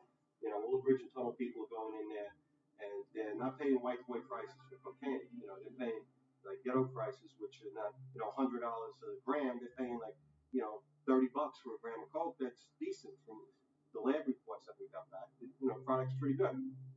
So they got a booming business. We have to set up some surveillance. So we start watching. I get this guy Rob, who's a great undercover friend of ours, worked with him before, works same area with us, and he plays the part of a guy from Philadelphia. He starts just doing some, you know, little small buys from them here and there. So it winds up that Rob gets in pretty tight, and then we find out that this organization's a little bit bigger than we thought. The surveillance is going on, and we're watching from different locations. We've got a van that we use. We have a site that we use. We got some camera work going on. We now have taken another turn of really watching who comes and who goes. And Tata Queen Bee is still running the show. We get enough information to now do her phone. And the conversations that come out of the phone, which is phenomenal. So it gets more interesting and more interesting as time goes on. More players getting involved. She starts calling all the shots. She's making a phenomenal amount of money at this point. You know, we start to realize how much money she's actually making. She's got a spot in the Bronx. She's got a spot in Queens. She's got a spot in Manhattan. She's got workers all over the place. We got a bunch of indictments going on now. We have about 15 people, you know, ready for indictment on this case. We're not into Tata too heavily yet, but we're there. We're almost there. All of a sudden, everything shuts down. Everybody disappears like roaches, like somebody threw off a roach bomb. So everybody just disappears. And there's one guy that's hanging around, and you could see that he's looking for something with somebody. So we take a couple of shots of him. We try to find out who he is, and follow him. Goes to a place up on 23rd Street. We break off the surveillance. The next day, shows up again. Everything stops again. Like 2 or 3 days later, one of the players out there, Tony, gets on a phone and he starts making phone calls. And he gets robbed. He gets robbed by this other male Hispanic. And the phone calls will start. And he actually goes to the police. The guy robs him pretty well, too. Takes his jewelry, his phone. He takes his money. He took his drugs. He took everything that he could possibly take from the guy. I guess he was shaking him down, and now he wanted to control the spot. It almost looked like it was like a type of a message that was sent to him. So Pedro's on the phone, and they're making phone calls, and Tata's telling him, listen, you got to be really careful with this guy. You know, you don't know what's going to happen. You know he's mean. You know he's got some bodies on him. It seems that they're very scared of this guy for whatever reason. Pedro's like flipping. Tata's like worried about her man, worried about her organization, worried about everything that's going on with them. No, come next week. I'm gonna take you out. I'm gonna take your whole family out, and I'll take your place. All right? Whenever the guy pops up, everybody flees. I mean, they just like. I guess he was going to take over the organization or just take whatever he wanted from them whenever he wanted. They got so sloppy over the phone. Tata and Papo and the players in the organization, they were in such a panic every time they heard this guy's name or showed up or whatever he did, that they opened up this wire to be able to give us as much information as we possibly needed. It winds up that this guy killed 2 cops in Puerto Rico and escaped from jail. And he's here now in New York. And he has their phone. So we start using the other phone to track this guy down. We find out that he makes a couple of phone calls to a girl who's a girlfriend of his here in New York. So we're watching this guy very closely. I have off. I have a pretty much predominantly Italian family. I'm doing the cooking. I have like stuffed calamari going, bacala salad. You know, I got the lobster tails already. I got about 30 people coming to my house. I got a phone call about 12 o'clock in the afternoon from a inspector who says, you have to come in today, you have to brief the chief of detectives on the Puerto Rican escapee. And I'm like, boss, I'm off. You know, it's a holiday. I have all these people. I'm cooking. You're going to get me divorced. My wife's she's going to kill me. First of all, she hates cooking fish. So this is going to be a problem to start with. He says, no, you have to come in because what they actually want to do now is go pick this guy up.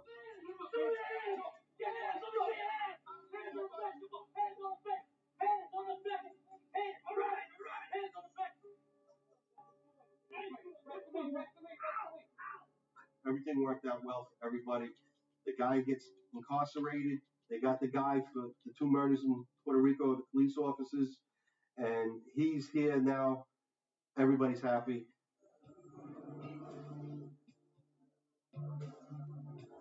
So ironically, the crazy escapee Puerto Rican guy who came in to New York helped us close this case down. We start to now get people that we collar, you know, we start to arrest, and they start to give us information. The Queen Bee, who was pretty much untouchable until all these little pieces of the puzzle came into play. And the Queen Bee actually took a little sting for herself. Winds up going into prison and collapsed the whole organization. Couple of homicides solved, and everybody was happy. It was a good day.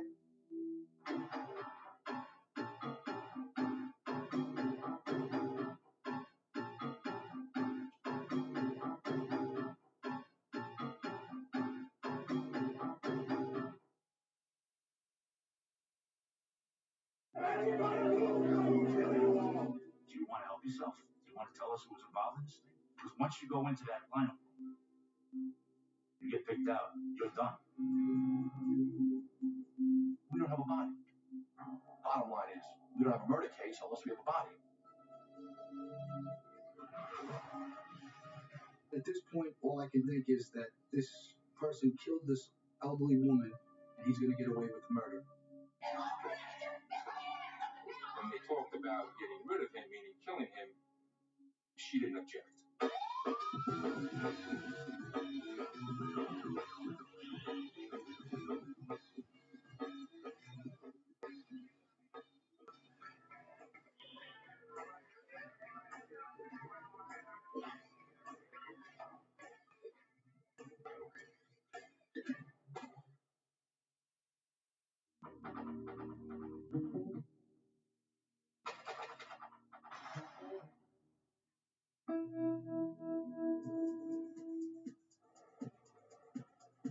Most of my career was involved in robberies, and it's just amazing how certain things just unravel, and it happens so quick in the blink of an eye. Stuff just gets crazy.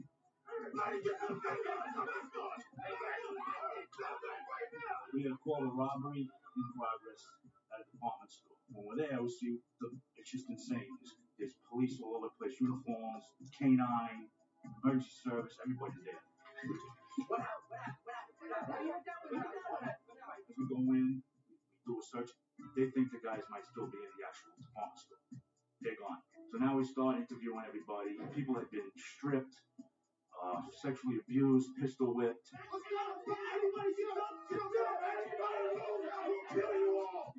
These guys, when they came in, were wearing department store uniforms, which made everything even that much more confusing.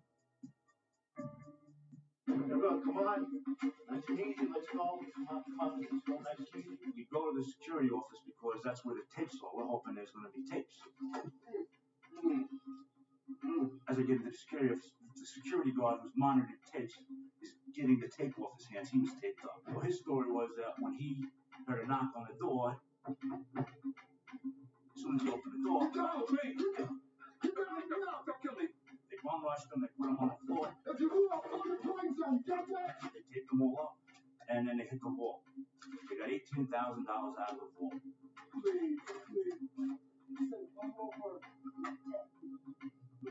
And then they took all the tapes.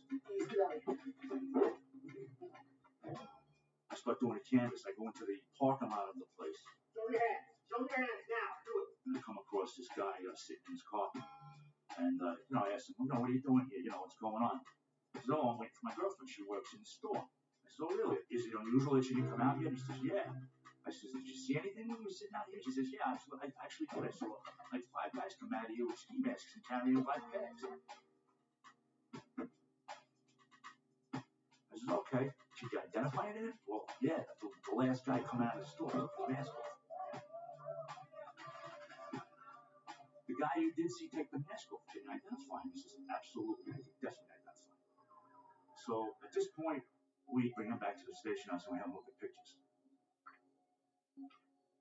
He must have looked at 1,000 photographs, and the guy wasn't in the books.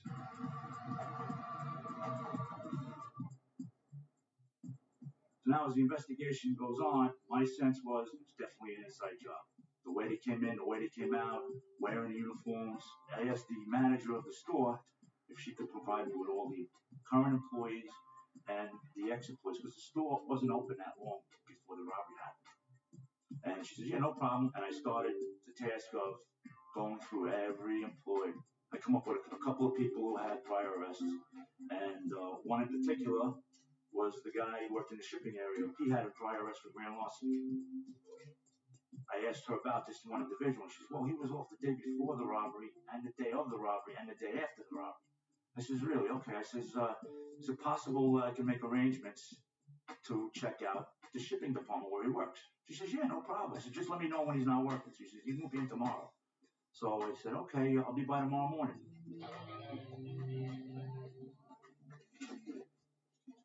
He's over to the area. I start going through the area, checking everything out. And I find under his desk a whole set of blueprints to the store. It's got the layout of the whole store, the entrances, the exits, everything. I said to the manager, I said, why do we have these blueprints down here? Is he supposed to have these? She says, no, those should be locked up in a closet, in the basement. I said, I'm going to take them, and I'm going to check them out, and I'm going to have them processed for fingerprints. His prints come back all over his blueprints.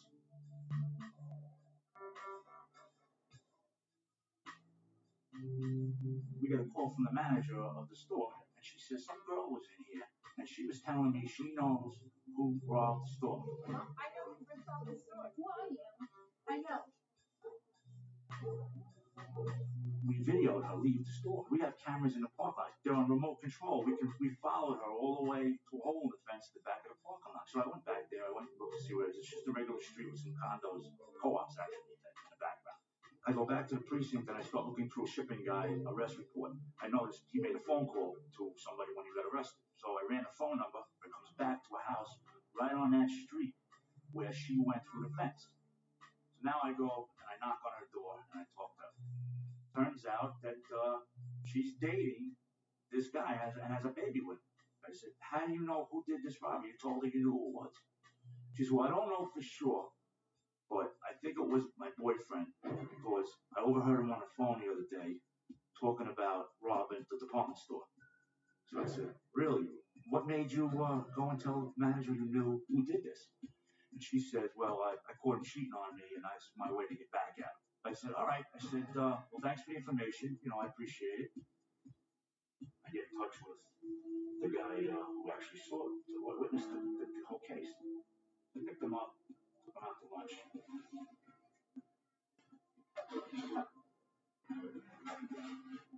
We'll do whatever we can to keep your low profile. And I showed him the photo. He goes, that's him right there. I says, excellent. I says, now we're going to lock this guy up. We're going to put him in a lineup probably tomorrow. Are you going to be available?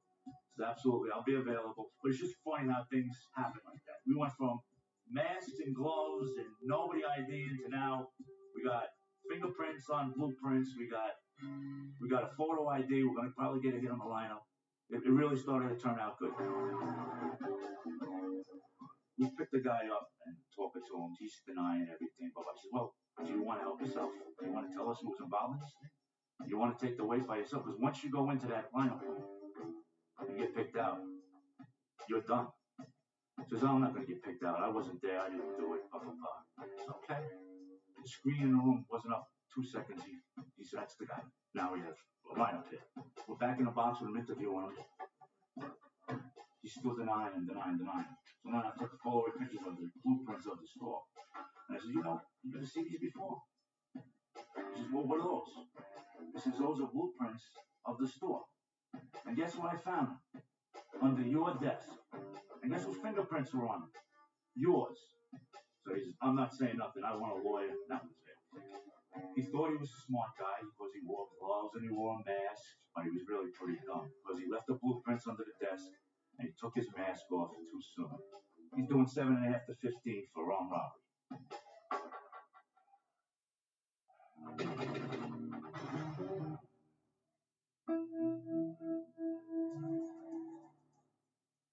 Being a detective in New York, if you have a gut feeling, follow it through. You have to work on every aspect of the case. You have to work on your hunches. You have to work on the facts. You have to work on a lot of variables. And in many times, the better detectives work on the hunches. And the hunches generally pan out.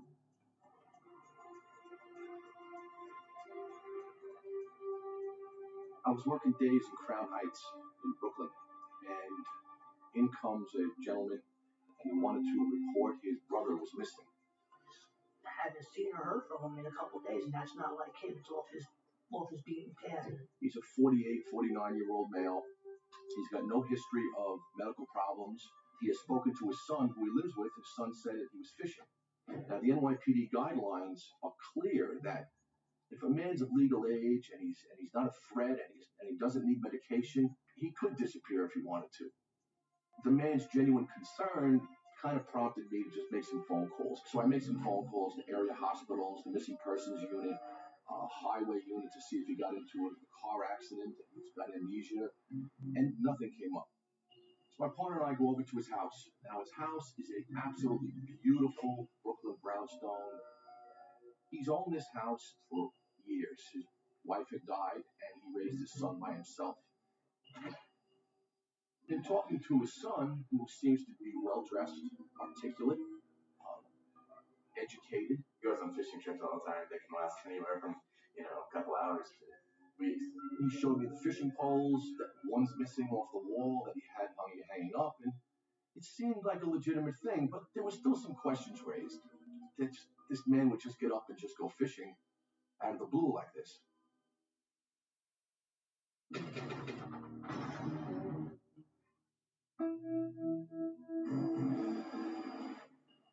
In comes a gentleman and he wanted to report his brother was missing. The NYPD guidelines are clear that if a man's of legal age and he's not a threat and he doesn't need medication, he could disappear if he wanted to. Now his house is an absolutely beautiful Brooklyn brownstone. In talking to his son, who seems to be well-dressed, articulate, educated, his son said that he was fishing.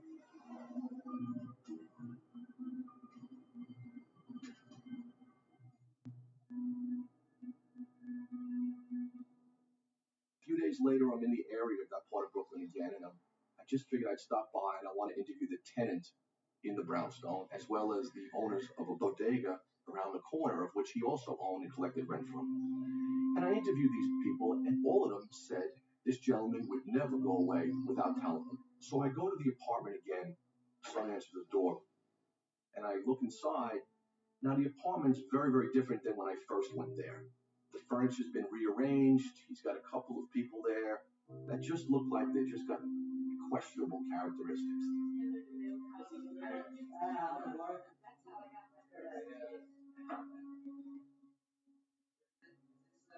This just didn't sit right.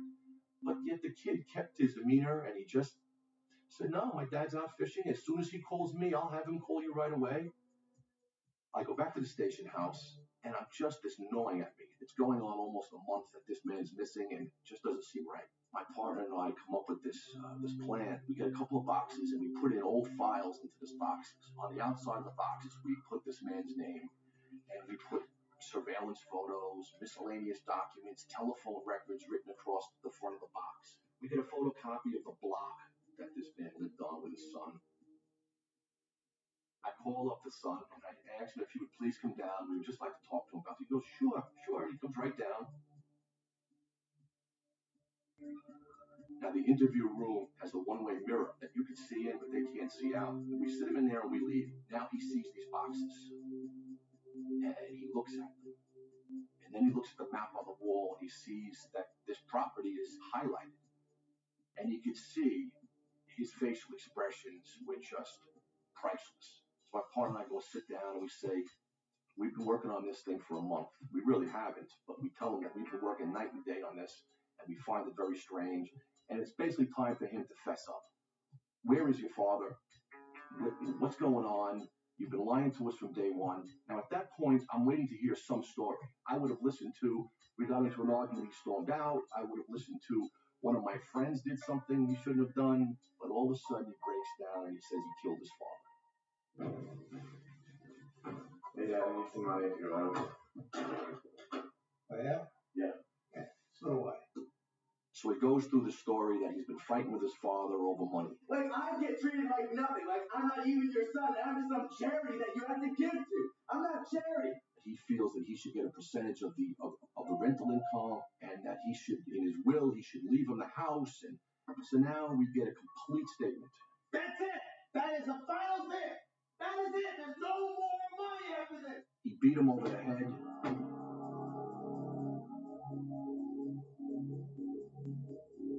He had him in the bathtub where he cut him up and put him in bags. He gets a buddy of his to help him lug this big bag out and put it in the trunk of the car, where they drove to Far Rockaway, Queens.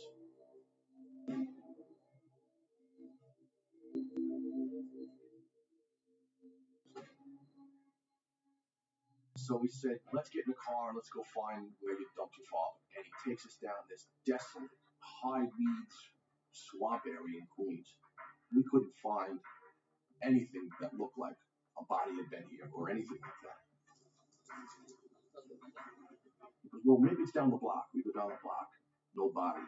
So now we have a problem. We've got a guy who gave a full-blown confession of killing his father, cutting up his father's body, and we don't have a body. And if we don't have a body, we have a lot of problems. He could ascertain that the confession was forced, that we did something that we shouldn't have done. He would get a lawyer. Bottom line is, we don't have a murder case unless we have a body. We can't find anything. We don't know what to do. So we go to the local precinct and we go upstairs. We introduce ourselves. We put this guy in a holding cell in the station house. I grab the detectives and I explain the circumstances and what our problem is. So they go rummaging through the files and they say, wait a minute. Last month, a body was stumbled upon by some kids playing in the weeds, but the body was so badly decomposed, all we could ascertain was it was a male, and that's it. They have nothing else because the body was been picked upon by seagulls, local dogs tore it apart. All they had was a pile of decaying flesh and some clothes. We said, that's got to be our guy. So we break out the crime scene photographs of his clothes. I guess the crime scene had taken pictures of the clothes. They matched the clothes that the son had told us that he had killed his father, what clothes he was wearing, and that he put all the bloody clothes into the bag.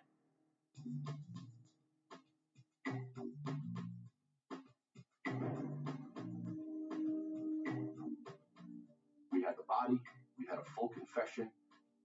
We found blood underneath the shower rack in the bathtub. And then we ended up getting the guy that helped transport the body. He laid out the story exactly like the son did. It ended up going to trial.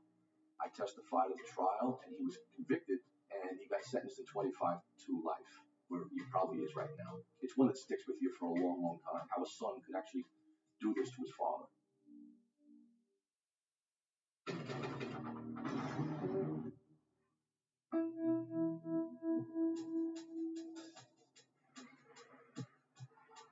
My partner and I were working a day tour in a precinct detective squad in Queens.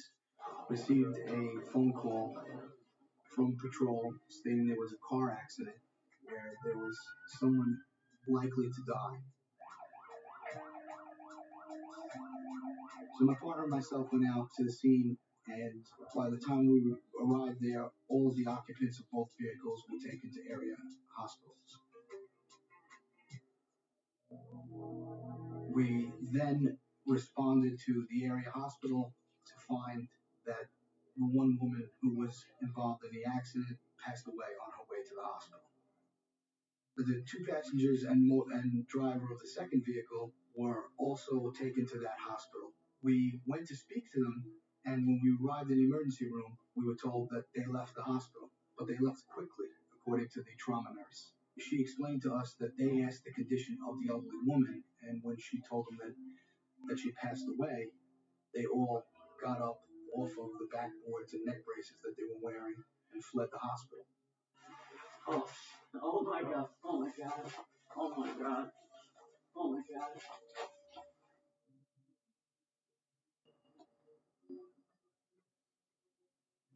It seemed very odd to us that somebody that was just involved in a car accident did not want to speak to the police about what had happened.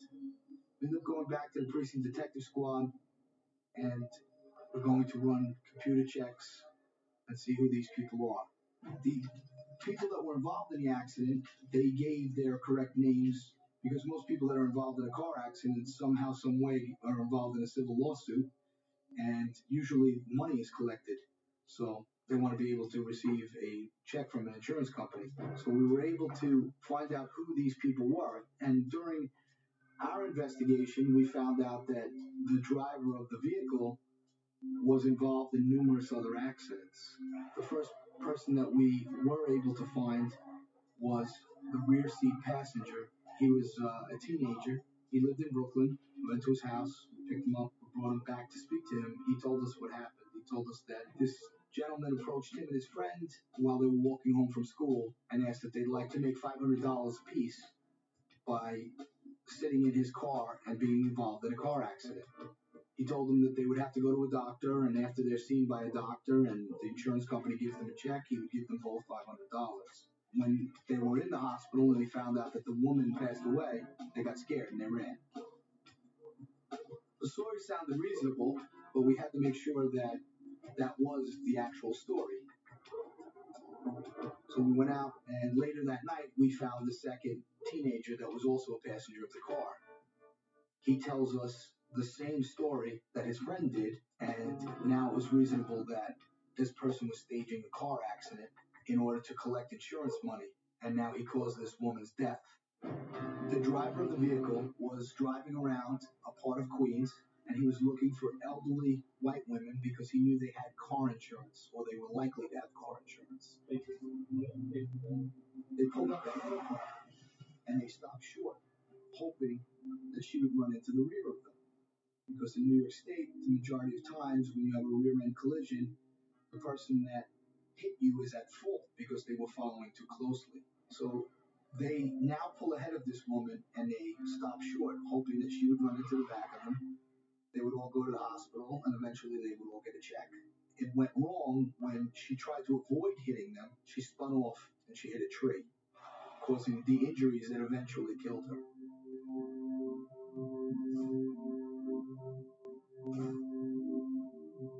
Now it was our job to find the driver of the auto.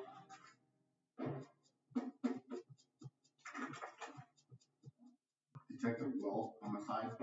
So we go to his residence. We can't find him at his residence.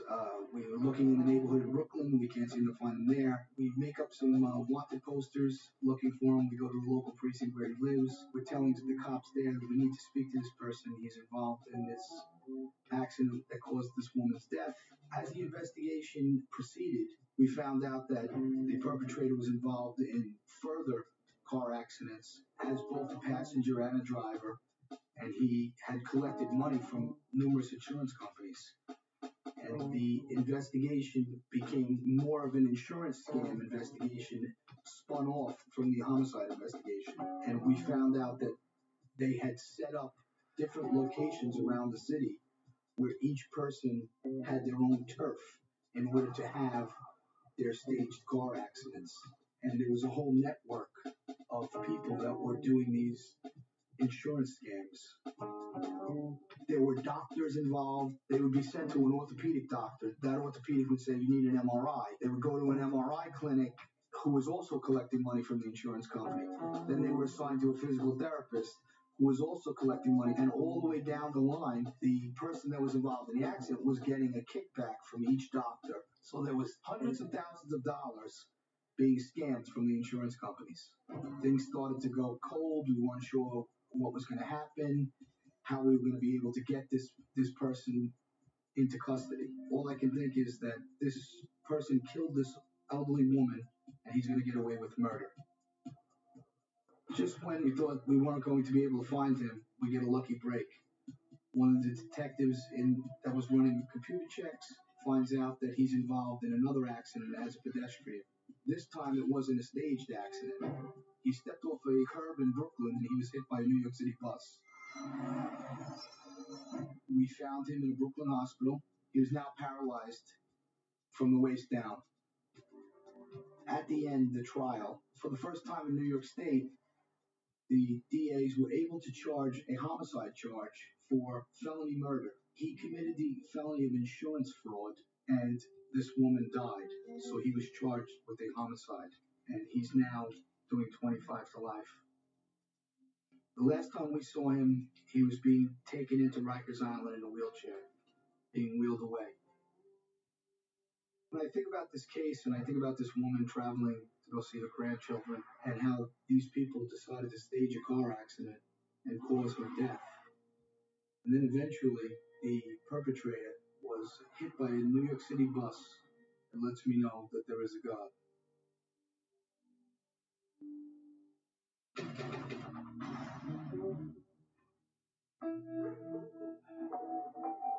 Anytime you do a murder investigation, it becomes your life for those months, weeks, or days that you're in it. You eat, sleep, and every waking hour is about this case.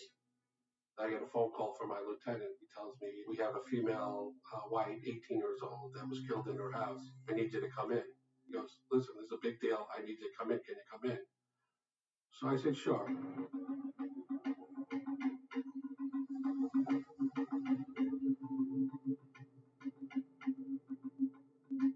Now, everybody and their mothers is there. There's chiefs and captains and everybody on the sun. At first glance, it appears that there was a burglary. We found DNA on the victim's nails. We were to learn from the medical exam that it was not a sexual assault. She was involved in a struggle, trying to defend herself. She was strangled to death.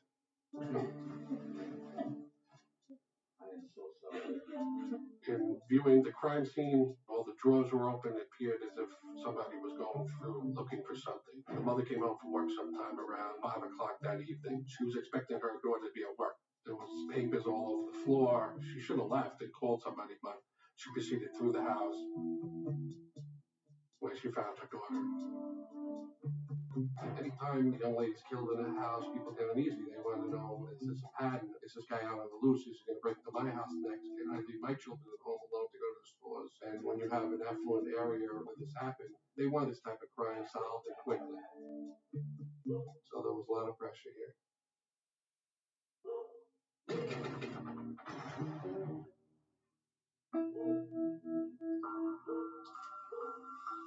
We have a female white, 18 years old, that was killed in her house.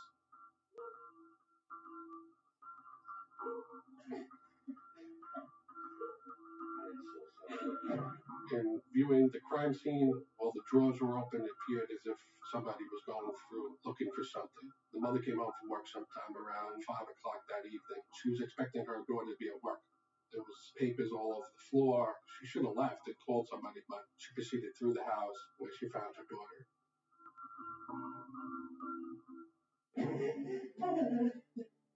I asked the mother, you have to find out if she has any enemies. The victim had an ex-boyfriend. What's going on? Who are you? I'm a boyfriend. The mother and daughter were Orthodox Jews. The boyfriend was Lebanese Muslim. Obviously, her family didn't approve of the relationship. They ultimately split up. A couple of months prior to her death, early in the morning while she was asleep, a young man broke into the house and was sitting at the end of her bed when she woke up in the morning. They decided not to make any police report or press any charges. But from our perspective, he looked like our number one candidate for this murder. First thing I do is grab him. I bring him back to the precinct. I speak to him for a good 2 hours where he was, what he was doing, at what time. I swabbed the inside of his cheek. I vouch it for evidence for down the road. I have no other evidence to keep him there. He leaves. Anybody's a suspect. That includes the mother. The victim also had a half brother. We were to find out there was Mexican landscapers that were cutting the grass during around the time she was killed. We had a real whodunit here. What we were missing was the maid and the butler. I'm driving in the next day and have the radio on, and there's a case all over the radio. A couple people get on. I can't believe this happened in our type of neighborhood. I'm going to move out. It's a terrible thing. You can't be safe in your own home. So between the lieutenant telling me you have to solve this and on the radio, I'm like, there's no pressure here. Not at all. If I solve this, I'm going to be a hero. If I don't, I'm the village idiot. Think. That's all I've been doing. I think. We were pretty comfortable that the mother wasn't a suspect, but I still took her DNA. I went to the brother's house who lived in Brooklyn. He lived in the basement of his wife's family's house. His wife was about 8 months pregnant. He explains to me that he delivers kosher cookies in the 5 boroughs. And around the time of the homicide, he was in Long Island. Just like everyone else, I took DNA. Now it's time to go to the lab. It turned out there was no match between the ex-boyfriend and the blood that was found on the scene. Prime candidate went right out the window. Now, in the conversation with her, we start telling her about the brother. Well, she tells us, well, that's peculiar because when we first going through the DNA, you notice that they're very similar, but a male's DNA. So she told us that they believe the DNA belonged to the half brother. So now I'm sitting here like a 5-year-old waiting for his Christmas present, waiting for the confirmation that it's the brothers.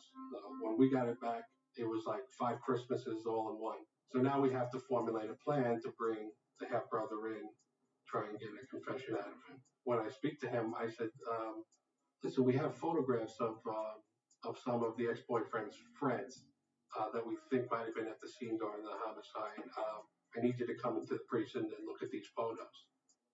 So now he tells me that his wife just gave birth to his son during the course of this investigation. He says, what's going on? I can't believe you haven't solved this crime yet, which obviously aggravated me a little bit. I knew he was going to get his comeuppance soon. So I said, no, we're working our hardest. We're doing the best we can. Any assistance you can give us, we'd greatly appreciate it.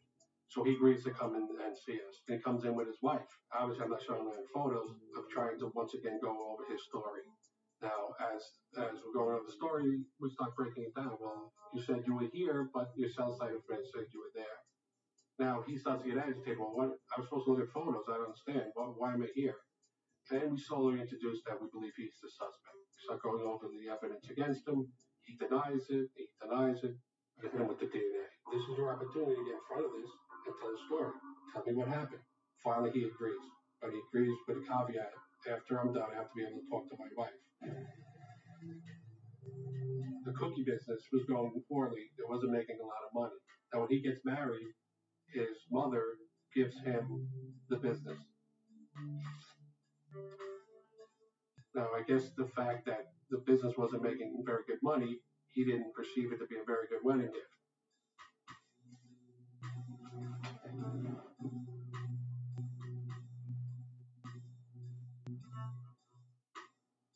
He finds out that his mother came into some money. They sold some property in Israel. What he didn't know was what the mother did with the money was get a facelift, so she didn't have any money. He decides to break into the house, take the mother's money, and burn it, which nobody believed, but this is his story. So he breaks into the house to burn the money.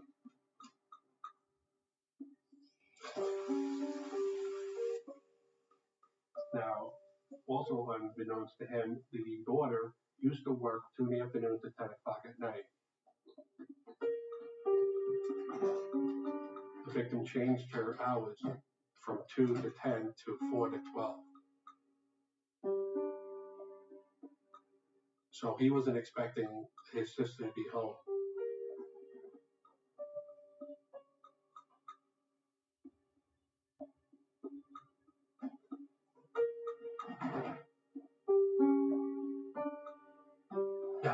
realizing this is her brother, she's fighting him. She was strangled to death.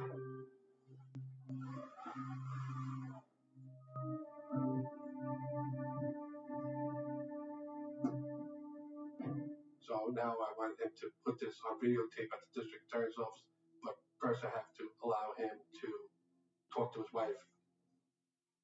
Myself, the lieutenant, and I believe 2 other detectives, we had a one-way mirror, and we took some perverse enjoyment of watching him tell his wife that he killed his sister. How could you do this to your sister? And she threw her wedding ring at his face and stormed out of the precinct, never to be seen again.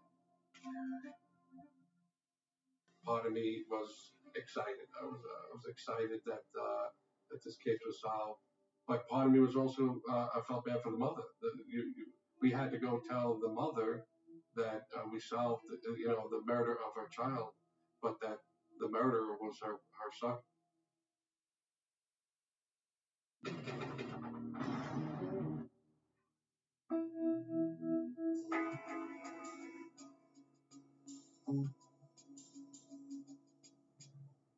One thing about working in the detective bureau is that you realize that there is another part of this job that you don't realize when you're on patrol. And although everybody knows that there are detectives assigned to cases, but when you actually start working them and realizing how expertise these fellas are and learning from them, you realize that this is really the backbone of the police department.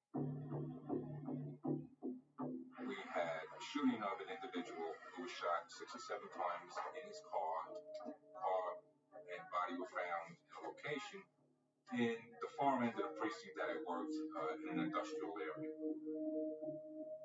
When I got to work that morning, I guess it was about 6 o'clock in the morning, myself and my partner, we went over to the scene, and the victim was still there. The crime scene was on the scene. They were taking photos, they were doing sketches and measurements and trying to collect ballistic evidence. And one of the main things that we needed to do is to identify this person.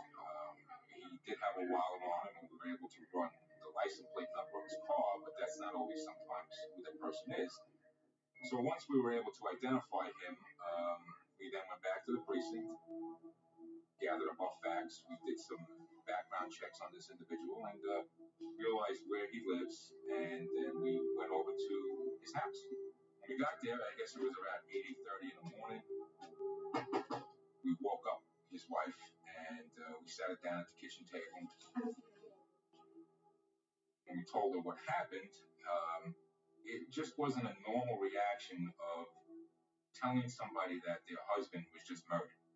And I looked at my partner, and it was just kind of peculiar that she's not having the typical reaction of when you just tell somebody, when you notify a family member that their loved one was just shot and killed. Oh my God. Oh, that's awful. You're kidding. She seemed to be more concerned about getting the kids off to school. Julie, are you ready for school yet? And doing her laundry than really sitting down with us and telling us about her husband, about when she last saw him, and about what happened here. Finally, she started breaking down and crying and stuff, but really trying to lead us into another direction, that he was hanging around with some bad people, and that he got a call from somebody the night before about doing some work or something, but she wasn't specific. She had a sister and her brother-in-law. We called them into the precinct. They came in along with the wife at this point, and you kind of figured that this is maybe 4 hours after we broke the news to her that her husband was murdered, that she wouldn't really be in a position to come to the precinct and be so open and free with her information. There was no period of grieving at this point. Of course it does. I'm not shocked. We started thinking that, perhaps, she has more information than what she's really telling us. The sister told us basically the same thing, that, the victim, her brother-in-law, was a bad person and that he was having a lot of problems. It's the board factory that I have. Oh, is there a problem? Is this cigarettes bothering you, huh? Oh, is that bothering you? Kiss my ass, get out of my house. He was involved with the wrong people, that he just got involved in drugs. You guys talking? Talking about me? there's a possibility that he got himself involved in something that, he shouldn't have.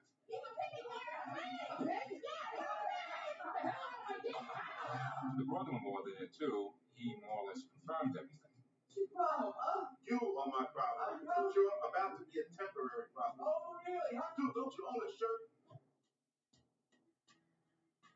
Throughout all this investigation that we were doing in the days to follow, in talking to the wife, in talking to the sister, and in talking to the brother-in-law again, more or less was turning away from this fact of that he was involved with these people. He's a loner. I think But he has problems expressing himself. I mean, he used to run with a certain group of guys that were kind of, unsavory characters. And more had to do with a domestic problem at home.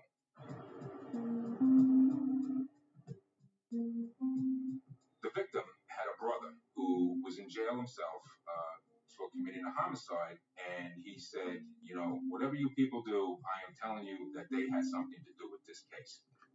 In speaking with other people during the investigation, we find out that there were secret meetings behind the victim's back at this house that they lived in, that they were conspiring or talking about getting rid of him. Now, for the most part, we thought getting rid of him meaning that they were going to walk out on him or they were going to ask him to leave the house. We then decided to speak with the sister first. She was a drug addict. She was recovering. She probably was the weakest link toward these three people that we needed to get this information from. And during the interview of her, she finally broke down and told us that the victim was very abusive toward her.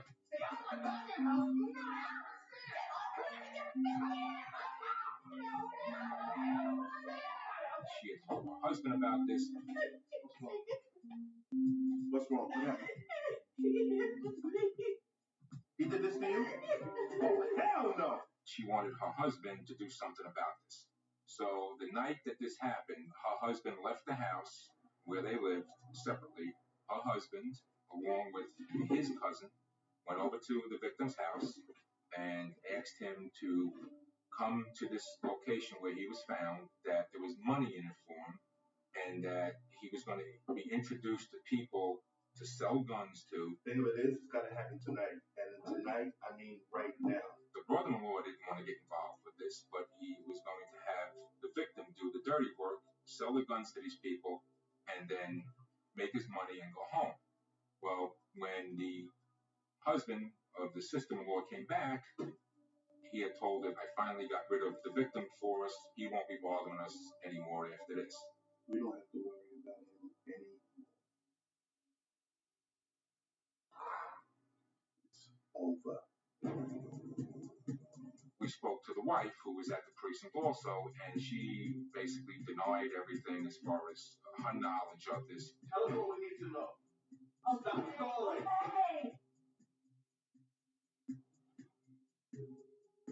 He wasn't any good. When they talked about getting rid of him, meaning killing him, she didn't object. From there, we spoke to the brother-in-law, who originally we thought was going to be the hardest one to get the statement from. And in turn, he was the easiest. He sat down in our interview room and he said, this was a pre-planned thing. They want to meet with us tonight. Tonight, have a golden opportunity for us. He had brought his cousin along to be the shooter in this case. He didn't want to get his hands involved. Yeah, let's go. Time is money. Drink up.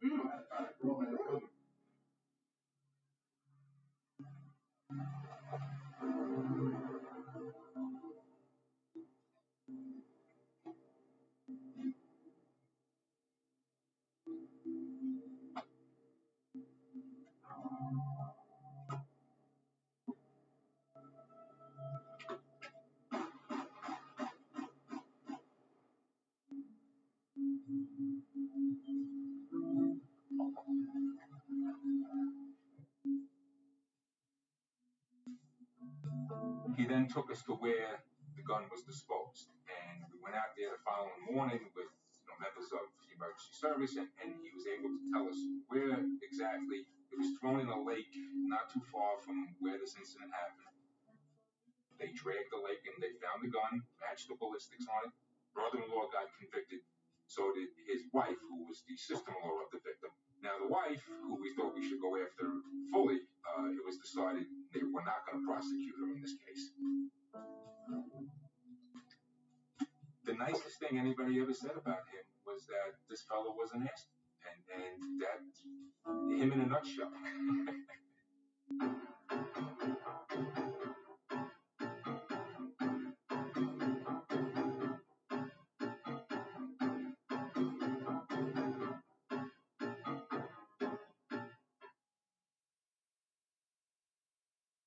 The smell, the odor that came out and hit us, I almost vomited.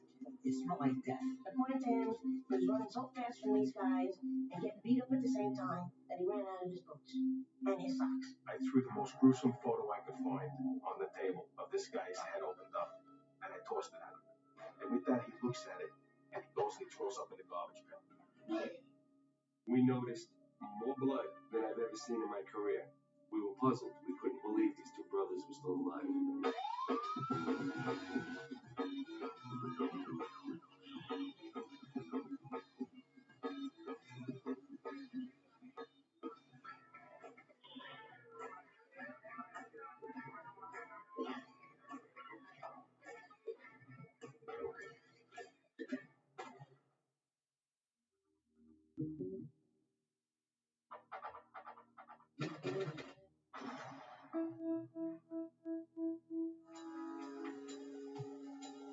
How I became an undercover was actually by accident. We got a job, a run, and we ended up pulling a car over and pulling a bunch of drugs and guns and stuff out of his car and brought it back into the precinct. And the narcotics division was in there. Lieutenant saw us bring all this stuff and said, "Hey, you guys, we make good narcs." So I was like, "Yeah, whatever." And 2 months later, I was transferred to the narcotics unit and became an undercover. So we get kites, more reports of this house, crack house, a lot of drugs coming out of this place, and we've been trying to get into this place, I can't tell you how long, a long time. And all the undercovers who tried to make attempts in buying this place couldn't get in. They had steers and lookouts and security, and it was a very, very well organized crack house. Doing good, we're good, man. I'm the undercover. I gotta make a buy in this place. I dressed as a scout, meaning a user. I took carbon copy paper and I rubbed the black on me. And I kind of got like made up.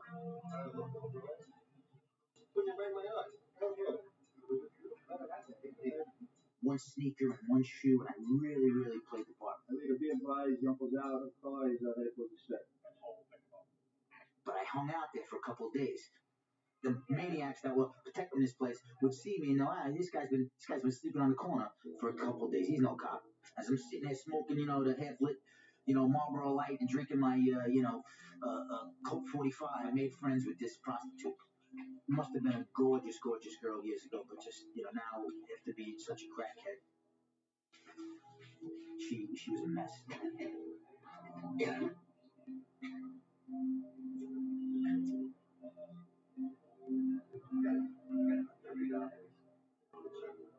So I befriend her, and I tell her I got some money. I'm looking to, get some crack. And if she gets me into there, I'll break a piece off for her because it's little rocks. I'll break a piece off, and she can do whatever she wants with it, and I'll do whatever I want with mine. So finally, she gets me, and we walk past, the big security guys.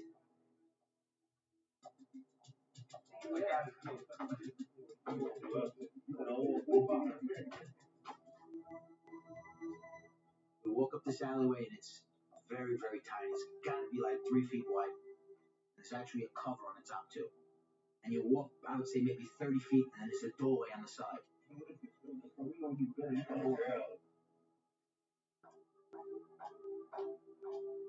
The girl gets me up to the stairs. She knocks on the door.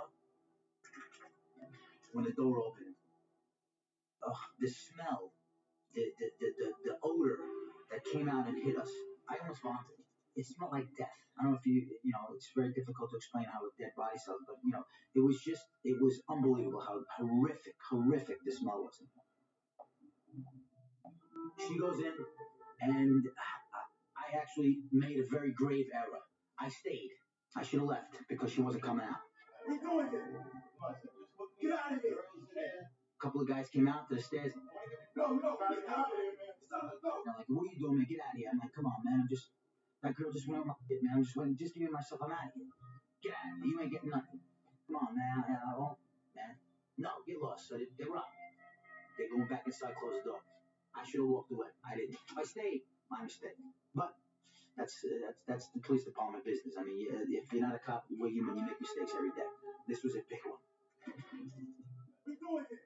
They come out again, and they say, "Hey, we told you to get out of here, man." I said, "Come on, man." So they know who I am, but I'm saying maybe they don't. Maybe they don't know I'm a cop. Now they warn me second time. I'm gonna go. Too late. I turn around. There's two monsters behind me. They just attacked me, and the fighting was insane. Constantly punching and kicking and knocking me down and stamping on me, and it was bad. So I'm saying to myself, I gotta get up, I gotta get out of here. I'm gonna die in this filthy, crap infested, alley here. There was one guy that was really, got me because he was the guy that was closest to the street. And every time I was thrown into him, he would laughing and just slap me and spit in my face. It wasn't like a human being to me. He was like an animal. I couldn't get to my gun because I was just constantly getting kicked and punched, and I'm fighting him back, and I'm hitting, I'm grabbing guys by the dreadlocks and punching them in the face. But you can't fight five guys. I'm not Superman. I'm not that good. I mean, I'm pretty cool, my hands, but not that good. They beat the crap out of me for a while, and I was done. I couldn't move anymore. And finally, I heard one of the guys say, "Bring him to me, bring him to me." And I got swallowed by these two guys, and they held my arms back, and the guy's whispering something in my ear, and I can't hear him because I'm so crazed about what I'm getting dragged to. I'm getting pushed to this menacing, insane voice, laughing at me, and chuckling, and with such hatred for me. So they present me to this guy. He's standing on the top step, and I look up. He's like, "Hold him, hold him, hold him. I'm gonna waste him." What was you thinking, huh? And I'm saying, "Oh my God, that's it. I'm done. I'm done." I close my eyes. It echoes and it wow, wow, wow. And it's like wow, wow. The whole echo was so wild. But I was alive. I realized, wow, I'm still alive. And I heard a scream. And then I was let go and realized that the bullet missed my head. Who the hell knows by how much? But because the guy was so much bigger than me, I'm not that big. Clipped the shoulder, the top of his shoulder, and he got hit and let me go. So out of pure adrenaline, I reached up and I grabbed the gun that was pointed at me. I pulled it down, and the guy stumbled down the steps at me. He fell on top of me with the gun, and I just put my gun up and I shot him right in the throat. All of that laughter and chuckles of hatred to me now turned the other way. Now it's the goggles of gasping for life. All of a sudden I hear another shot. So I swing this guy around. I got him by the throat, and I'm holding him up. And boom, boom. His friends start shooting at me, not knowing because it's dark out that I have their friend. I'm using him as a shield. The guy was full of bullets. He just was, I shot him a few times. They shot him a few times. So now all the shots going, and now these guys start running away. And I got this guy, I'm holding this guy. I don't know why I don't let him go and run myself, but I'm so petrified. So I'm holding him like a security blanket. I got about 20 feet to get to the street. So I kind of dragged him to the street, and I pulled him along with me. He kind of was sliding, so I didn't know if he was dead at this point or not. I was just about to come out onto the street, and boom, I heard another shot. They were up at the windows looking to get me as soon as I walked out of the place. Should I go in the backyard? Should I run through the back? I don't want to go back through these two doorways. Now, of course, the police hear all the shots. Now my backup starts coming. I'm like, stay out of it. I don't want these guys pulling into these people shooting. I don't want to get my friends killed. So I'm like, get out, stay back, stay back, stay back. He calls it 1013, my buddy, and forget about it. They swarmed this place, 100 cops, showed up in minutes, and got me out of there. Boom. Now we bring everybody outside, we line everybody up, and I'm looking at them, and the thing that I remember the most about this was that some of the people, you look in their face, and you saw relief. These people thank you. You look at it wow, I mean, how bad did this get that you're in this predicament? So now we got all the people outside, and I'm looking for this one guy that was beating me up in the alley, and I can't find it. I'm pissed. The guy who got so much joy of punching me and slapping me and kicking me and spitting on me and laughing at me. I wanted this guy so bad, and it sounds crazy, but all of these guys, I wanted this guy worse. So I kind of just turn around, and I'm scanning the crowd, and sure enough, he's standing in the crowd with everybody, and he sees me, and he knows that I know it's him, and I'm And he's like, and boom, he bolts. And I bolt right after him. Now he's running down the street. I'm running after him, and there's 20 cops chasing me. What the hell are you doing? What are you doing, man? So I tackle him into this sanitation depot right down the street from this place. We start fighting. He wasn't winning, by the way. And I was like, I got you. I got you. He thought you got away. I got you. And it was good to get him because that guy didn't need to be on the street. He was a bad, bad man. Many, many years he's gonna do. Well, he's probably still in jail now, but he went away for a long time. The sad and sickening thing that eats my gut is that a week later that crack house was open. You know, then people back doing the same thing. So what did I do? I did nothing. We lost, and we did. We lost.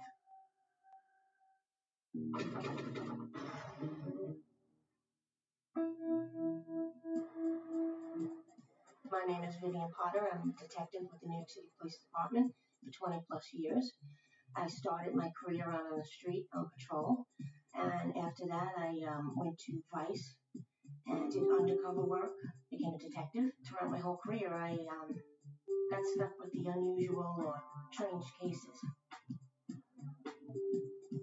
Going to the precinct for my first tour back. The tour was 4 p.m. to 1 a.m. Just gotten into the squad room, and we got a call from downstairs on patrol. Sergeant tells us that one of the sectors has a DOA, suspicious. We walk over to the location, we go into the apartment, and in the apartment, which was on the first floor, ground floor, there's a male transvestite laying face down with multiple stab wounds. We notice from the apartment there's a trail of blood leading outside into the hallway, down the steps, onto the street. We followed some of the blood up the block. Further up the street, on the corner, was a t-shirt, bloody t-shirt was found. That was outside a bar. It was a gay and lesbian bar, a transvestite bar. Also, at that time, we were canvassing the building, neighbors asking if they had heard anything, any yelling, screaming, seen anything. No one heard anything. We went into the bar that was on the corner where the shirt was found. No one there saw or heard anything unusual. At this point, we have a dead body. We have a trail of blood that we need to gather DNA from. We have the trail of blood leading up toward a bar 2 blocks away, and a bloody t-shirt. So basically, we have nothing.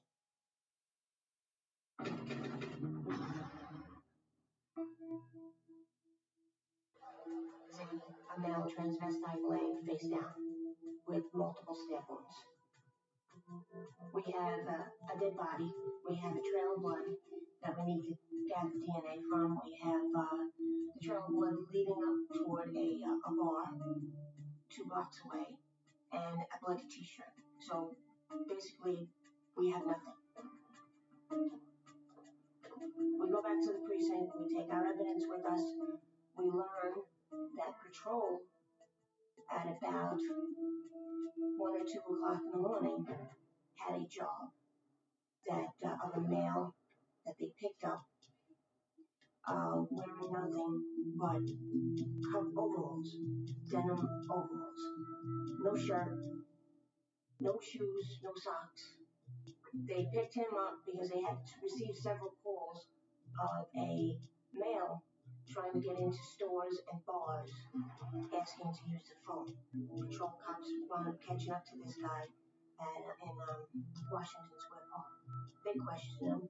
They asked him what was wrong. He's telling them that he was beaten up by a bunch of white guys. They asked him, well, you know, did you get into a fight with the guy? You know, what's going on? How did you get into a fight? He's not in a fight. They're beating me up for no reason. So, you know, they asked him if he's hurt, and he said he's like had chest pains, and they took him to the hospital. They asked him if he wanted to make a report. He didn't want to make a report. We go to the hospital, and this guy was just about getting ready to be released. Yes. So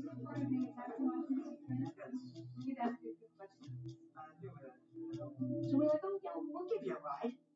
We said, yeah, we want to make a report on what happened to you. We need to, you know, catch these guys. So we went into the precinct.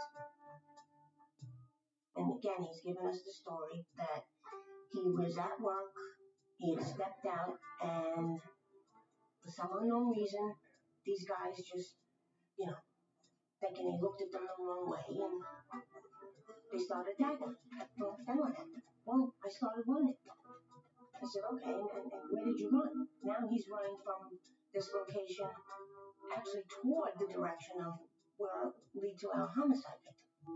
And he's saying that, well, as he's running, he's fighting them, and he had him on the ground. I said, well, how do you dress when you go to work? What happened to your clothes? Did you go to work like that? And he goes, no. He says, well, when I was fighting, my clothes got, they were tearing out my clothes. Now I'm thinking, what are they trying to rape you or something? He goes, no, we were just fighting. I said, were they angry that they thought you were gay? No, I'm not gay. Oh, okay. So I said, well, what happened to your clothes? He said, they tore it off me. I said, well, what were you wearing under you?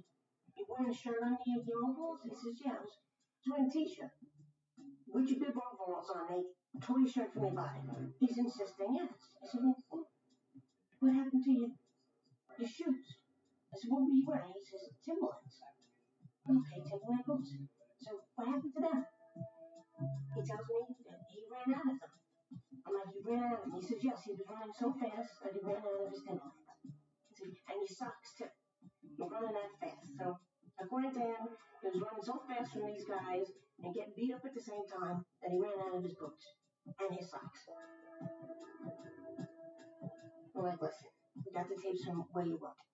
Did you know there's a video camera there? And we just don't see at the point where you were outside and you started running, and we don't see it. Maybe your time is off. Maybe you stepped out a little earlier for meal, for dinner. Now he's starting to get a look. He knows we know something, and now he's starting to switch up his story. We go back and we ask the cops. We're like, oh, was he breathing heavy?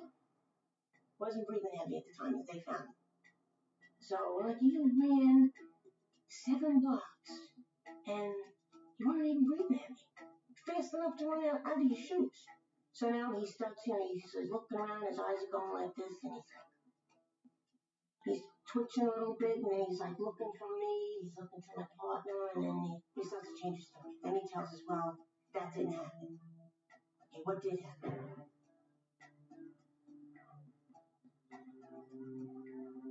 So he tells us he goes out on his lunch break, goes around the corner, and he meets a woman. I asked what the woman looked like. He described her. Said she had black hair. She was wearing a black short skirt. And he's looking to pick her up. I said, well, you're on your lunch break. He says, yeah. I agreed to meet her at a house. She gave me her address.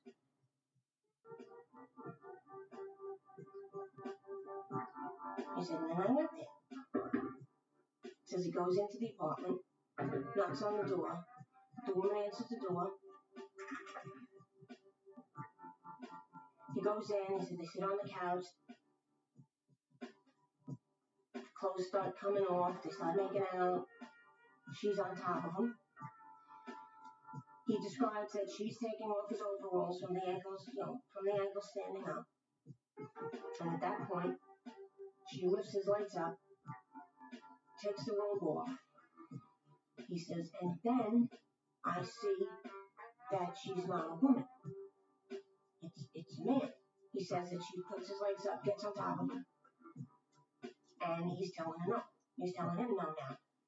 He now says to him, don't worry, it only hurts going in. At that point, he starts struggling. He says he grabs a knife, and he stabbed the guy.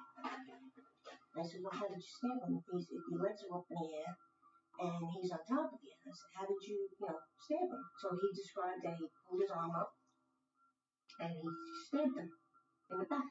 My victim was a big guy. And on his best day, you slap a wig on his head, it does not look like a woman. Matter of fact, he had stubble.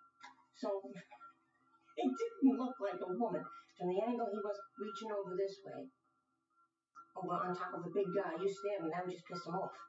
Most of the stab wounds was on the guy's back, which means you were behind him.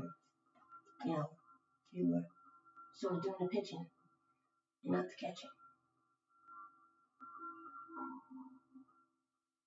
At that point, he gets shy. and he says, asked me if he can just talk to my partner, who's a male. He basically gave him the rest of the story that, you know, yeah, he went there, and he knew it was a guy.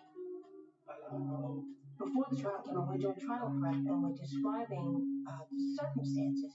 I had said to the DA, you know, you need to act this out in court. There's no way in hell that that's the scenario. But he wouldn't do it in court because of the sexual nature of it, and he was a little embarrassed by it.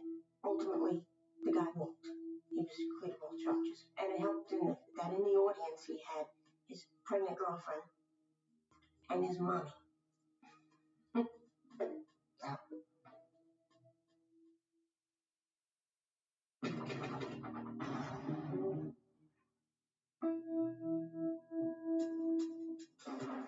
I'm sitting in the 24th Detective Squad in Manhattan one night. Phone rings, and it's a call from the latent print unit. Those are the guys that try to identify the fingerprints that are lifted at different crime scenes. They tell us they got a hit. They said it's from a homicide that happened years ago. So we're all like, well, why did it take so long to come through? And they were like, well, we got some new computer equipment, some new programs. So we're like, great. So we take the guy's name. Turns out he had done some jail time.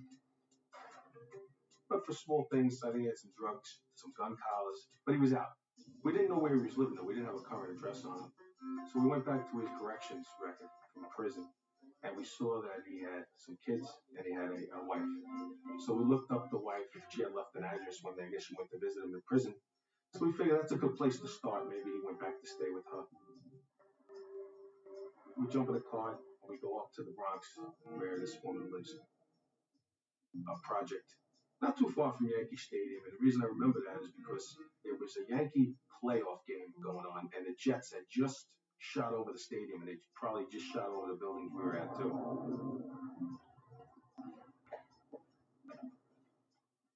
We go up to the apartment, and sure enough, this gentleman's sitting in there with his children around him watching TV. Look, Bill, what can I do for you? We need you to come down to the station just for a few minutes. Routine question, that's all it is. So he agreed to come down. All right. Thank you. Hey, babe, I'm about to go to the store real fast. I'll be right back. Thanks for your cooperation. I mean, he had a normal job at this point. I think he was working at a butcher in a supermarket, and he probably hadn't been in trouble since he got out of jail. And he looked like he had been out about 4 or 5 years. We asked him if he had hung out anywhere in that area. He said, no, adamantly. I'm a Bronx guy. When I was in trouble, I always got in trouble in the Bronx. I was never in here in Manhattan, and denied ever being in the area. We had him write a statement on it. I always felt it was good to get a statement on a guy, because now you can always revert back when he tells you something different later and say, wait a second, you just wrote something else. A little while goes by, and I had an idea. I said, the building that the murder happened in was right across from the 24th precinct. I said, let's bring the guy to a window that faces that side of the building and ask him. We point to the building. We said, you ever been to that building before? And he looked at him for a couple of minutes, and he said, no, I've never been in that building. I said, never ever visit friends, relatives, nothing? Nope, I got no friends, no relatives in this area. I said, okay, we go back to the interview. Now, he looked like he was starting to sweat a little bit to me. And I think at that point, he might have realized what he was there for. You know that guy that was killed 5 years ago? Nearby here? Wow, God, he killed every day. You know nothing about this. He finally admits to going to the building. And he tells us this tale. I was hanging out in the Bronx, on the set, selling some drugs.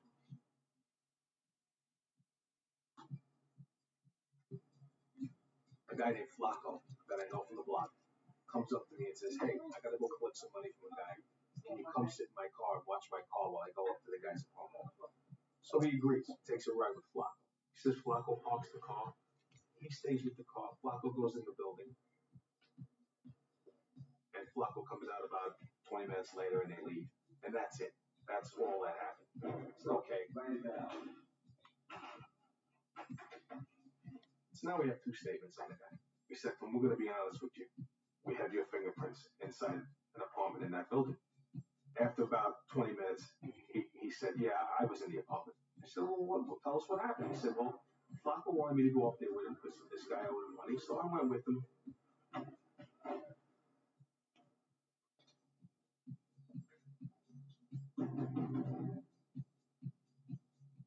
What's up, Flacco? Yo, keep it freaking apartment, man. Get out, man. Close the door. Get in there, close the door. Back up. We asked him for the money. The guy said, oh, I just sent all my money out of the country, back to my family back home. And he said, I don't have anything here. I got some marijuana in the kitchen cabinet. Take that. So with that, we took that, and then I walked out of the apartment, and Flacco was about 30 seconds behind me. I pressed the elevator. We got in the elevator, we left. After about half an hour of going back and forth over that story, I pull out the crime scene photos. I threw the most gruesome photo I could find on the table of this guy's head opened up, and I tossed it at him. His ankles and his wrists were tied up, and he was shot right in the forehead. And with that, he looks at it, and he throws up in the garbage pail.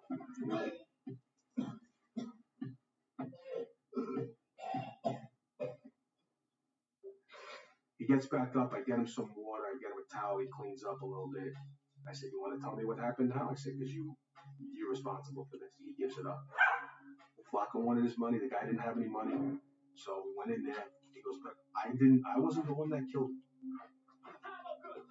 I tied his hands, I tied his feet up, but look how loose they are. In the pictures, he's showing me the crime scene photos. He's going, look how loose I tied those hands and feet. He goes, I didn't really hurt him or anything like that.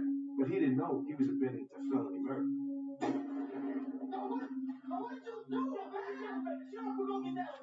Felony murder is, if you're committing any felony and somebody dies as a result, you're just as guilty as the guy that pulled the trigger. He didn't know that.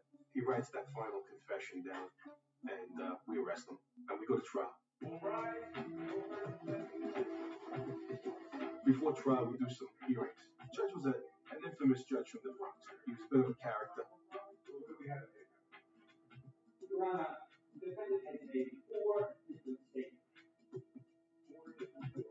He looks over at her, and he says, 3 or 4 statements. You will. Okay, what else we got? We have fingerprints at the crime scene. He goes, they got a fingerprint at the murder scene. With this, I can see the guy sweating again. The judge was basically trying to offer him a plea. And the judge was telling him, if you go to trial on this, you're probably looking at 25, 30 years. He ended up offering him 12 to 20. When he offered him the 12 to 20 years, the guy jumped up, looked at the judge. Judge, I didn't tie him tight. I tied him as loose as I could. Just look at the picture. And he took the 12 to 20 years.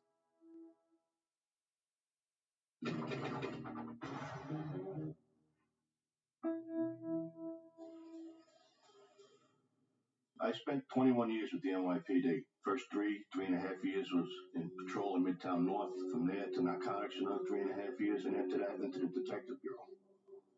We're working a day tour Friday afternoon, and we receive a call from patrol downstairs about an elderly person. We've been calling them, stating she has been able to get in touch with her brother since September. The brother was 74 years old. He lived in the precinct. She tells us that her brother called her once a week, always. She lived alone.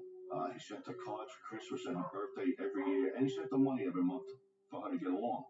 Christmas and her birthday passed this year, and no card, no call, nothing. She can't get in touch with him. So she sends her nephew, the victim's son, who also lives in Philadelphia, up to the apartment to see the grandson, Justice, who the elderly had living in his apartment. Hey, so. Yourself at home. Yeah, where is he? Oh, he's probably his girlfriend or something. Hey, guys, smile up. He ends up spending the night in the apartment with the grandson.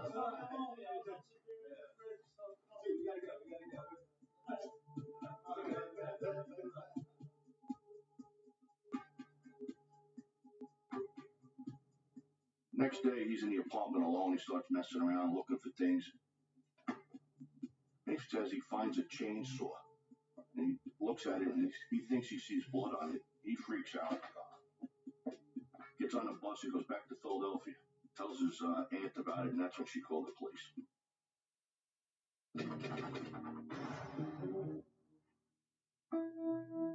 We receive a call from patrol downstairs about an elderly person. We've been calling them, stating she has been able to get in touch with her brother since September.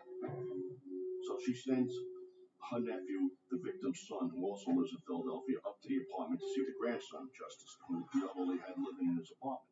And he says he finds a chainsaw. And he looks at it and he thinks he sees blood on it. He freaks out. Gets on a bus, he goes back to Philadelphia, tells his aunt about it, and that's when she called the police.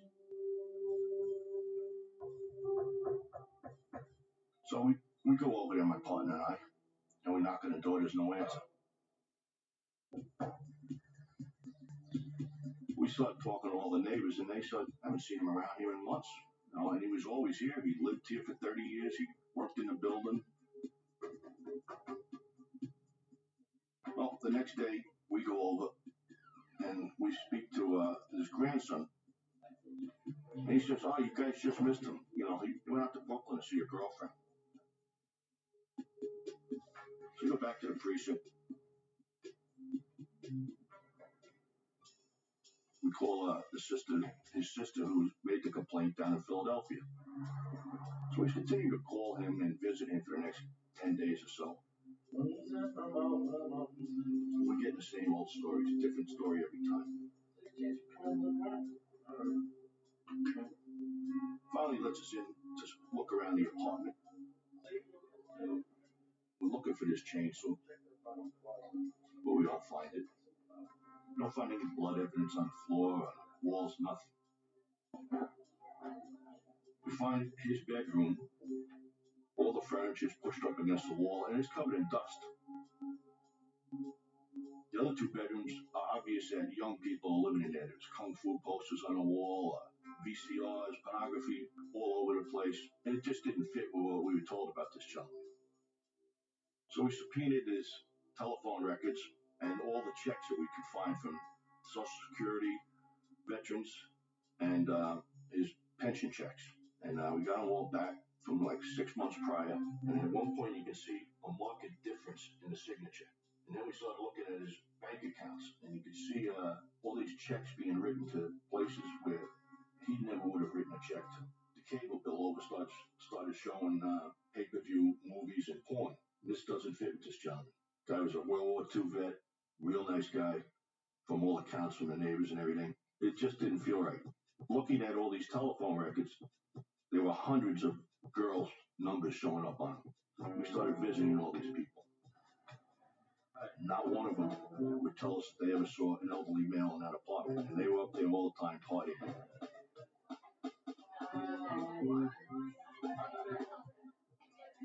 He had a girlfriend live with him, Justice did. And she was living in there for 3 months, and she tells us, I've never seen an elderly man in this place. One of the calls were made to a pawn shop out in Brooklyn. We visited this pawn shop and found an amount of jewelry that Justice pawned. And we brought it down to Philadelphia, and the sister identified her as being hers. She had left it in the victim's safekeeping, and he never would have pawned it on her.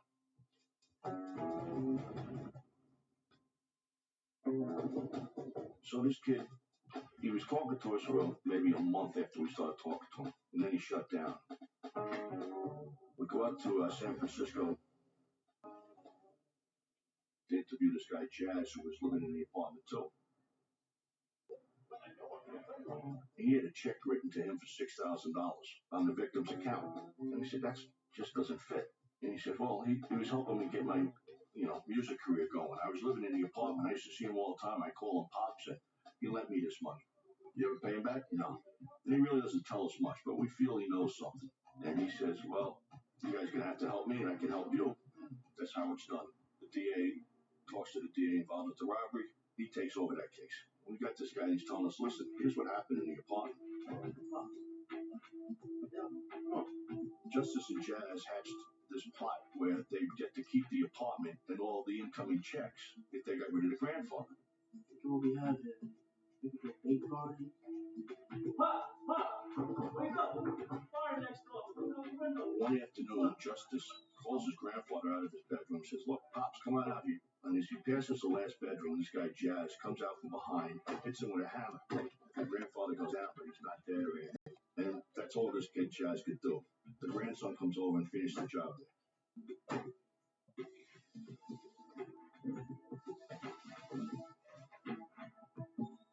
They take the body, they put it in a bathtub. they get a chainsaw and they start cutting them up. Now Jazz starts the initial cutting. He gets hit with some flesh, freaks out, and that's it for him. The grandson finishes the job. They put him in numerous garbage bags.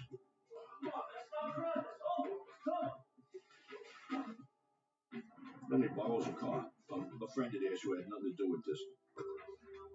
So they take the car and then they put the body parts in Brooklyn, Queens, Manhattan, and New Jersey.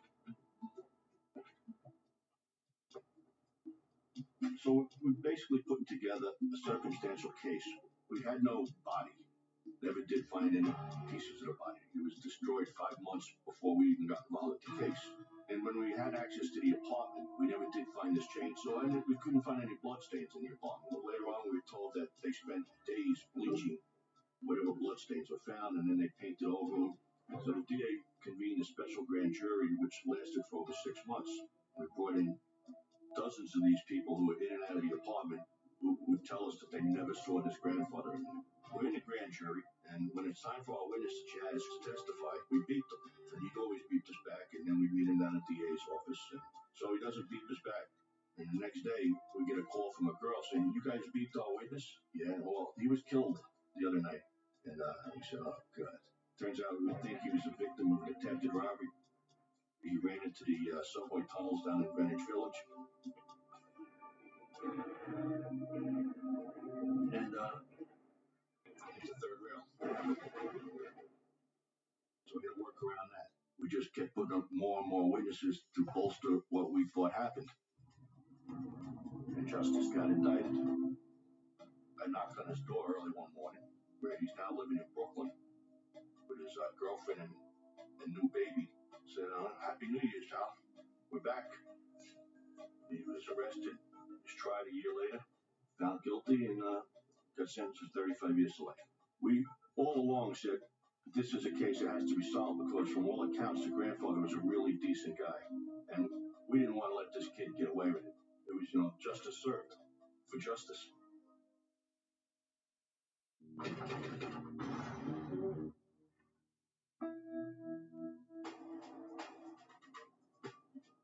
One night, I was working in the Queens Nightwatch unit with my partner, Detective Sergio Rivera.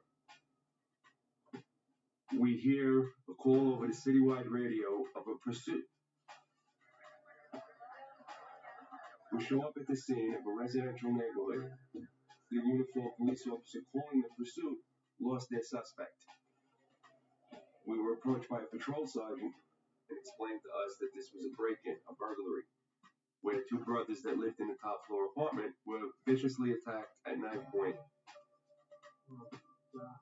Upon going into the fourth floor apartment, we noticed more blood than I've ever seen in my career.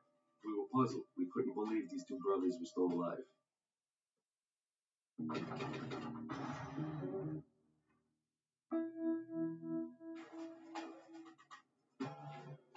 One night, I was working in the Queens Nightwatch unit with my partner, Detective Sergio Rivera. We were approached by a patrol sergeant and explained to us that this was a break-in, a burglary, where two brothers that lived in the top floor apartment were viciously attacked at knife point. Upon going into the fourth floor apartment, we noticed more blood than I've ever seen in my career. We were puzzled. We couldn't believe these two brothers were still alive. We went to the hospital to see what the victims had to say, if they were going to say anything. I could not believe the amount of injuries that this guy had. Yet he was still alive. The brothers basically said that they were sitting watching TV. They heard a noise in a fire escape, which is by the kitchen. They had large butcher knives, slashing and stabbing the victims at will. 911 was called, and the police responded.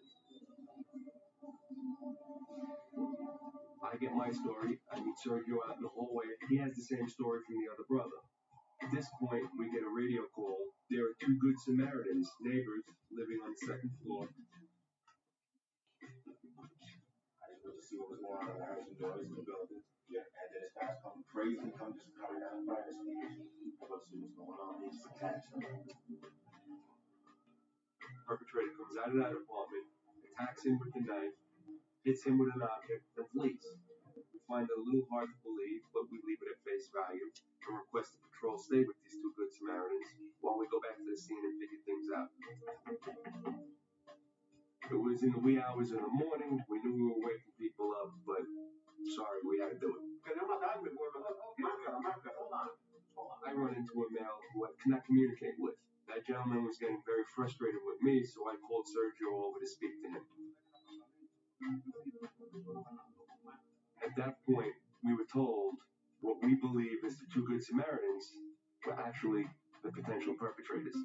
This gentleman told us all the apartments on all the floors were broken up into SROs, single room occupancies. The upstairs were two brothers that have been living there for what appeared to be ever on rent stabilization and had the whole entire top floor to themselves. At that point, the two of us started to piece together a potential motive.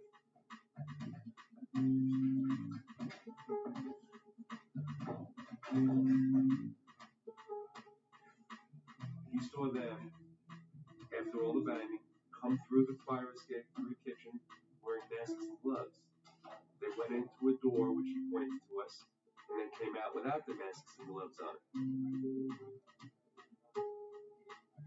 We went over to that door. The door was closed but unlocked. We open the door, shine the flashlights, and see two bloody knives, masks, and gloves. Now we know we have two suspects. We go back to the hospital. One of the brothers is still in surgery. The other brother is momentarily going to surgery. Asked him if there's anything he can tell us that can lead us to any further clues. He bit the tall thin one on the right forearm really hard. That perpetrator screamed, dropped the knife, and that's when they fled. We went over to the Good Samaritans. We tell them we want to use them as witnesses. Come back with us to the 110 precinct. You had yourself one hell of a night last night. We separate the two, and we just started having small talk with him. At that point, I noticed what I... Back to the hospital. One of the brothers is still in surgery. The other brother is momentarily going to surgery. Asked him if there's anything he can tell us that can lead us to any further clues. He bit the tall thin one on the right forearm really hard. That perpetrator screamed, dropped the knife, and that's when they fled. We went over to the Good Samaritans. We tell them we want to use them as witnesses. Come back with us to the 110 precinct. You had yourself one hell of a night last night. We separate the two, and we just started having small talk with him. At that point, I noticed what I thought at the time to be pock marks on his face, neck, his upper body. I asked him what was up. Bed bugs.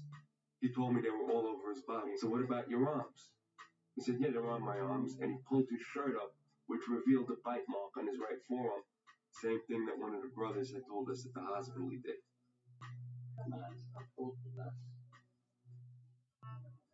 He confesses to the whole crime. The landlord was annoyed at these two brothers. They were paying $300 or so for a tremendous apartment that he could have easily gotten 5, maybe as much as 8 or 9 times more if he broke it up like the other floors.